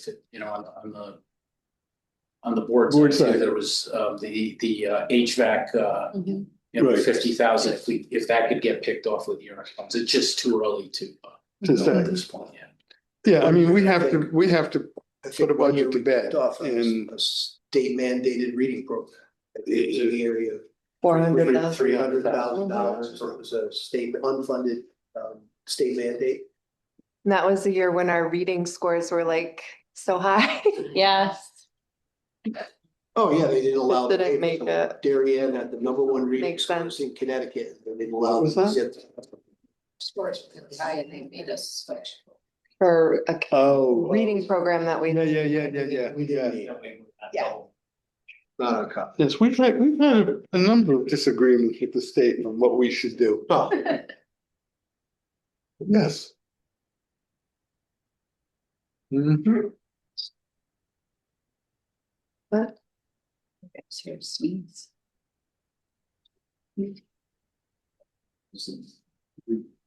Formally take a recess, or is it just a?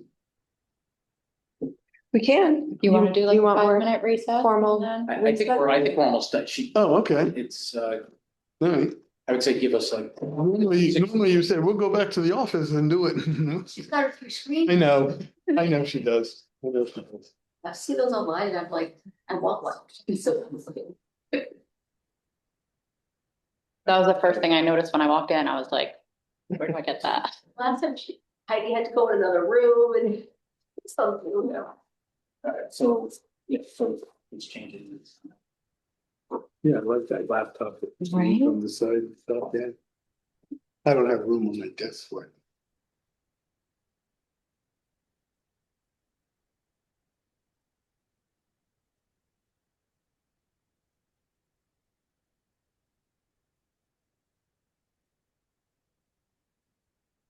So what do we need, 6 copies, one for each of you guys to read Yes. through them all? Mhm. Please.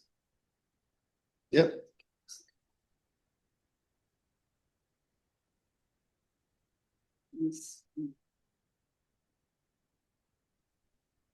Yeah. Take your time to proof the text, make sure that we don't have dates from last year.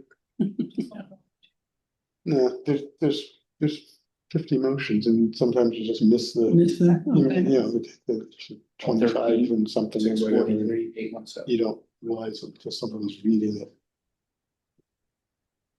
All right, let's formally take like You a wanna take a five. recess? I do. Yeah. So, So it's 8:20 and we'll leave the call and. 8:20? Yeah. so, It is anyone 8:20. online, we're just gonna, Oh, yeah. take a recess. I'll stop the recording.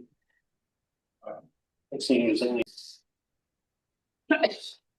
Okay, it is there a clock on there? No. It is 8:36 PM. We have to do roll call again, right? Yeah.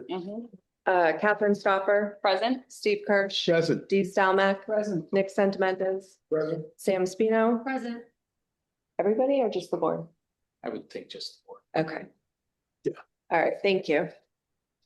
Okay, so we have the motions in front of us, and so for the new members, we did it by page, right? No, we did. One by- page, No, we didn't. No, you just rotate by motion. Rotate by wrote motion. each one? Yeah. Yeah. Okay. Okay, so we'll go around the table, this one, Motion second? yeah. Motion second, right? That's Yeah. fine. Whichever direction you want to go. Yeah, The motion. okay. Okay, motion to approve the 2026-2027 general fund revenue budget for total property taxes of, oh my God, I need glasses. $99,066,698. Second? Discussion? Hearing none, all in favor? Aye. Motion passes. You may. Oh, sorry. I make a motion to approve the 2026-2027 general fund revenue budget for total licenses and permits of $1,234,300. Second, Second. Sam, Sorry. discussion? Sam. Hearing none, all in favor? Aye. Aye. Unanimous. Samantha, Passes. I motion to approve the 2026-2027 general fund revenue budget for total intergovernmental revenue of $5,793,419. Second, Nick Santamentes. any discussion? Hearing none, all in favor? Aye. Motion passes. Okay, motion to approve the 2026-2027 general fund revenue budget for total charges for services of $1,129,400. Second, D. any discussion? Hearing none, all in favor? Aye. D. Stelmack approve the 2026. Hold on, Dee. Motion, you're making a motion. I'm sorry. That's Motion okay. to approve the 2026-2027 general fund revenue budget for total interest and dividends of $1,950,000. Steve Kirsch, second. Any discussion? Hearing none, all in favor? Aye. Steve Kirsch, I move to approve the 2026-2027 general fund revenue budget for total other revenue of $95,000. Second, any discussion? Hearing none, all in favor? Aye. Okay, I make a motion to approve the 2026-2027 total general fund operating revenue of $109,268,817. Second? Oh, sorry, It's okay. Catherine. I second. Any discussion? Hearing none, all in favor? Aye. Aye. I make a motion to approve the 2026-2027 general fund budget for total other financing sources of $4,375,000. Samantha, second. Any discussion? Hearing none, all in favor? Aye. That's it. Make a motion to approve the 2026-2027 total general fund revenue and other finances of $113,643,817. Second, Nick Santamentes. any discussion? Hearing none, all in favor? Aye. Nick Santamentes, motion to approve the 2026-2027 general fund expenditure budget for the first selectman of the amount of $283,501. Second, D. Second. any discussion? Hearing none, all in favor? Aye. D, make a motion to approve the 2026-2027 general fund expenditure budget for the town attorney of $280,500. Steve Kirsch, second. Any discussion? Hearing none, all in favor? Aye. Steve Kirsch, I move to approve the 2026-2027 general fund expenditure budget for the town council of $900. Rebecca O'Donnell, second. Any discussion? Hearing none, all in favor? Aye. I, Rebecca O'Donnell, make a motion to approve the 2026-2027 general fund expenditure budget for the Board of Finance of $829,010.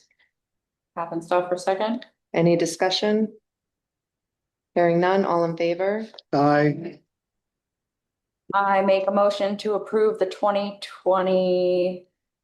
Whoops. That's Can I back. verbally switch those? You can, yes. Okay.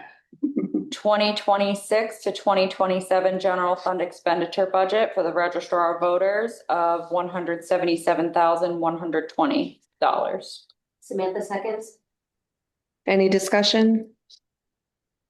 Hearing none, all in favor? Aye.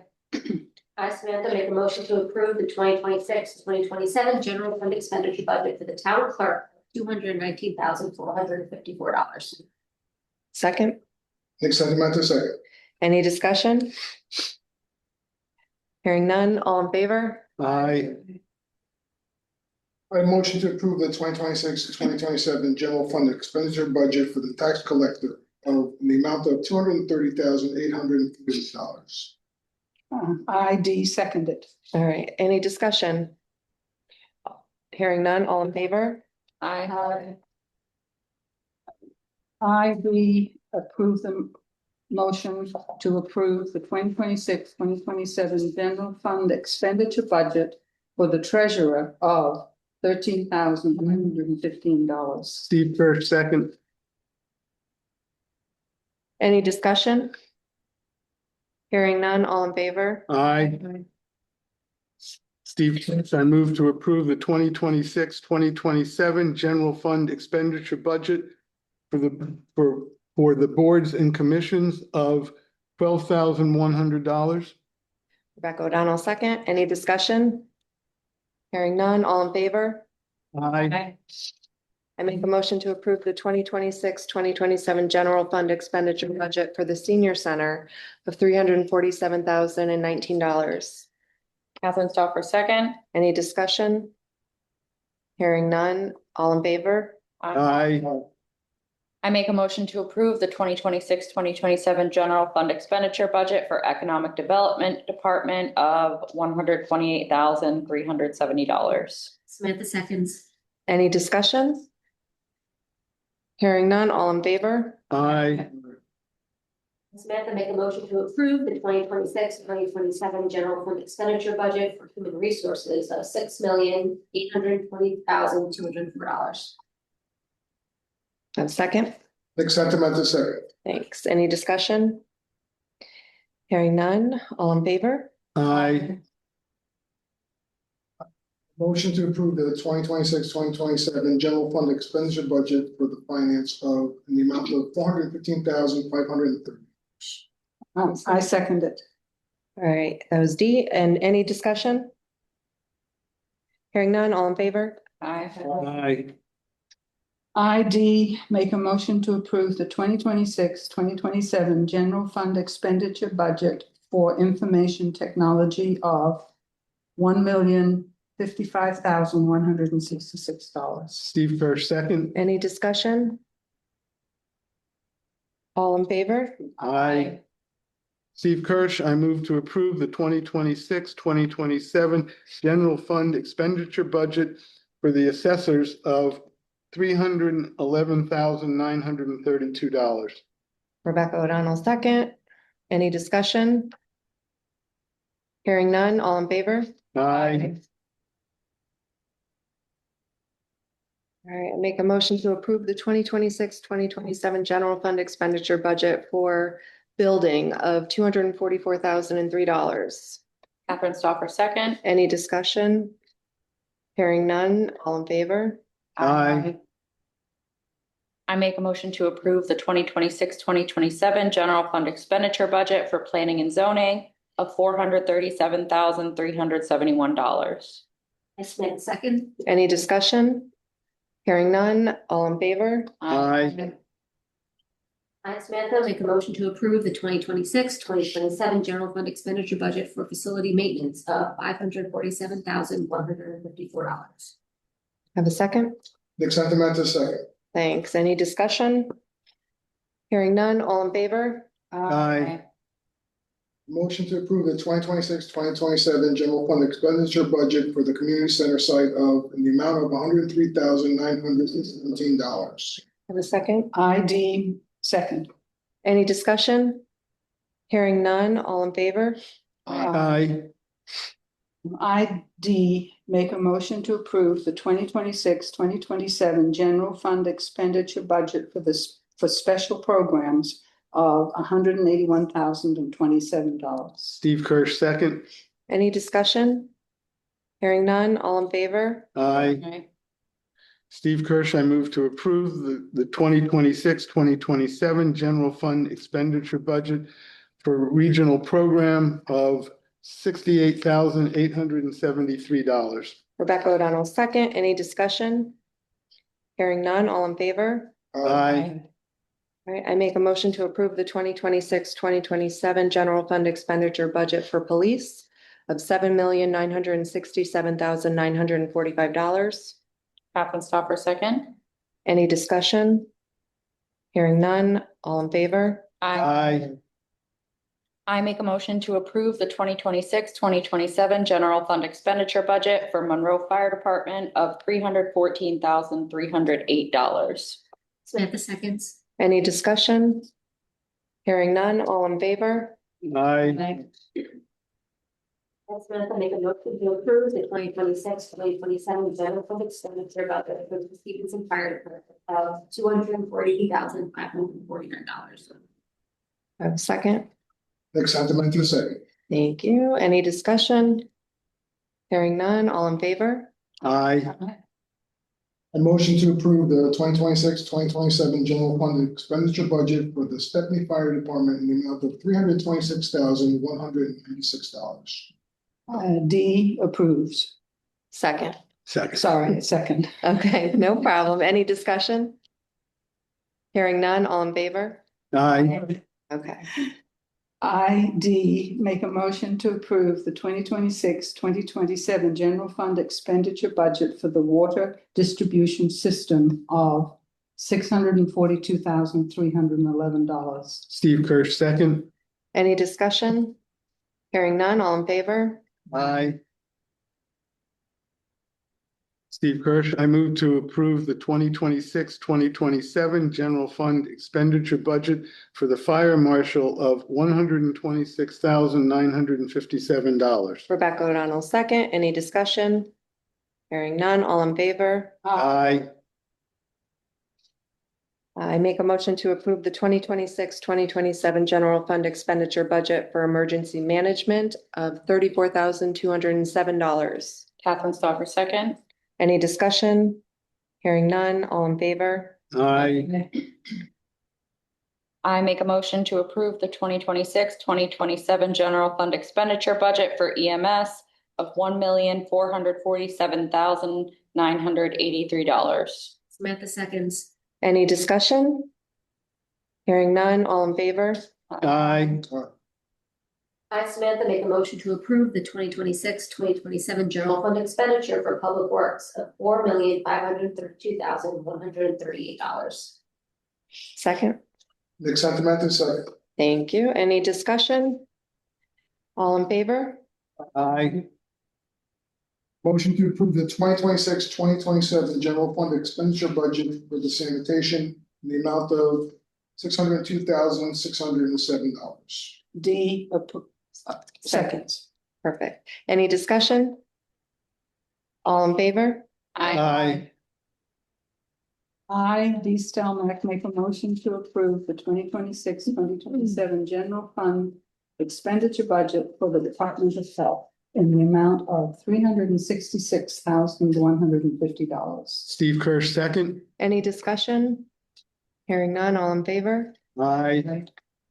Steve Kirsch, I move to approve the 2026-2027 general fund expenditure budget for social services of $132,540. Rebecca O'Donnell, second. Any discussion? Hearing none, all in favor? Aye. I make a motion to approve the 2026-2027 general fund expenditure budget for the library of $1,063,258. Second. Any discussion? Hearing none, all in favor? Aye. I make a motion to approve the 2026-2027 general fund expenditure budget for Parks and Recreation of $706,707. Samantha seconds. Any discussion? Hearing none, all in favor? Aye. Samantha makes a motion to approve the 2026-2027 general fund expenditure budget for the Board of Education of $77,700,763. Have a second? Nick Santamento, second. Any discussion? Hearing none, all in favor? Aye. A motion to approve the 2026-2027 general fund expenditure budget for the debt service of $4,340,650. ID second. Thank you. Any discussion? Hearing none, all in favor? Aye. ID make a motion to approve the 2026-2027 general fund expenditure budget for the total other appropriations of $389,043. Steve Kirsch, second. Any discussion? Hearing none, all in favor? Aye. Steve Kirsch, I move to approve the 2026-2027 total general fund operating expenditures of $113,643,817. Rebecca O'Donnell, second. Any discussion? Hearing none, all in favor? Aye.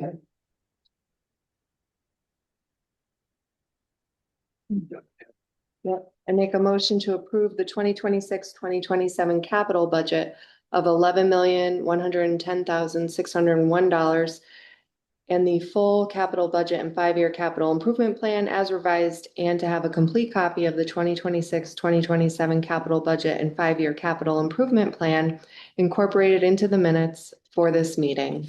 Second. Any discussion? Hearing none, all in favor? Aye. Motion passed.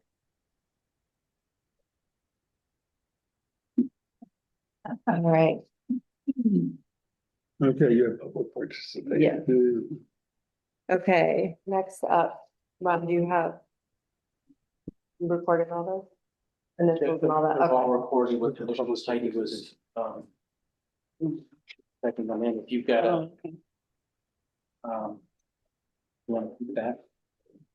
When you were, Yep, that's.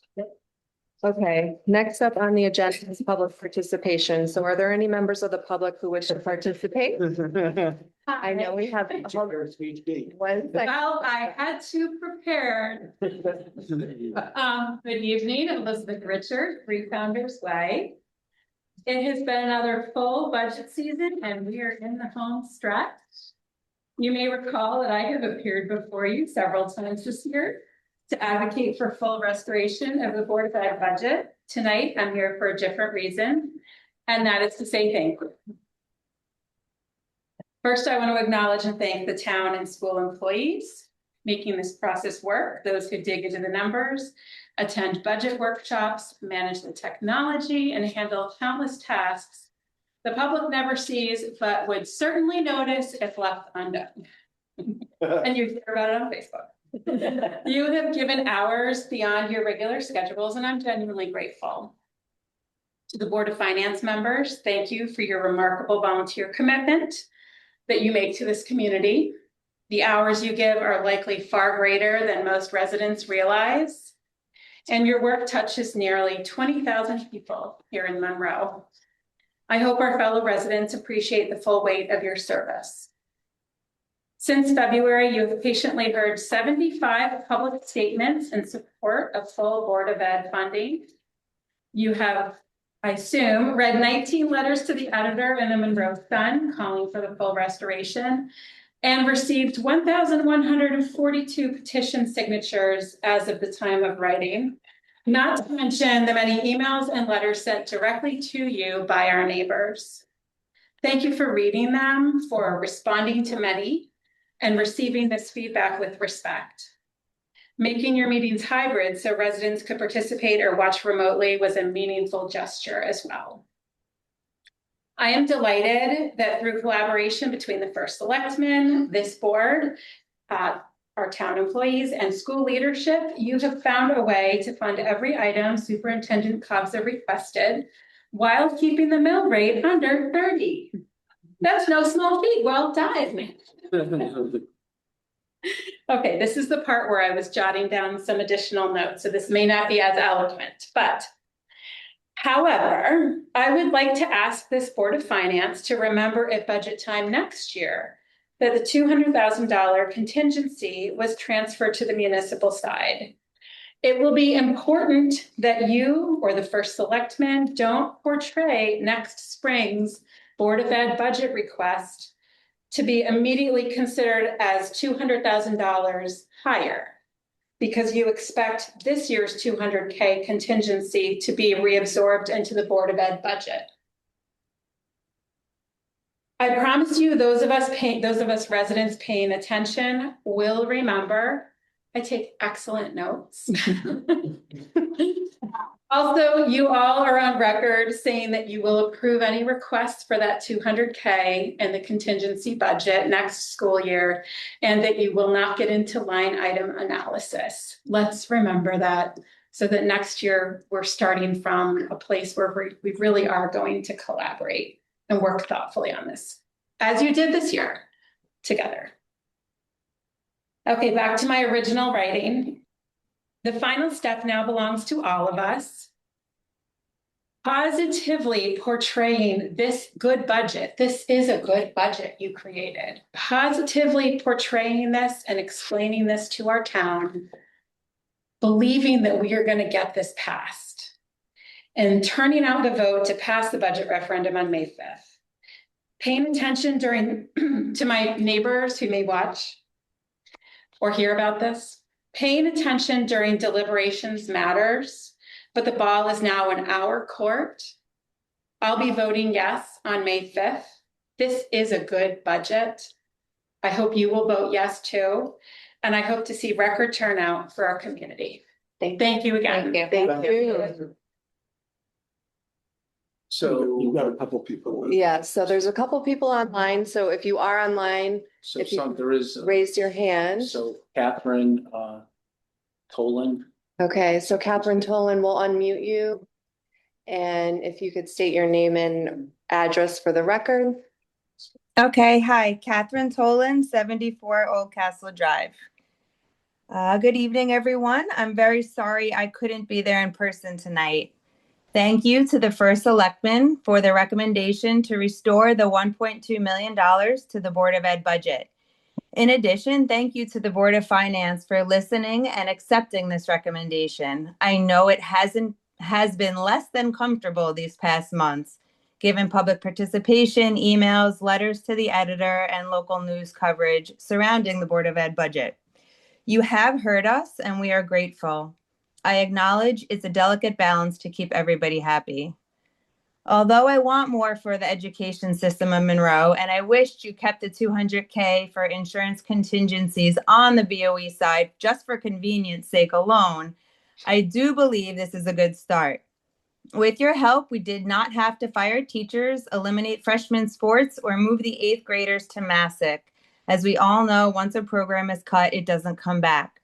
It's unfortunate that we had to launch a public campaign to get here, but hopefully through the coming years, we can all work together for the common good of the town. And moving forward, yes, Monroe Parents for Education will be petitioning at the state level to increase the ECS funding.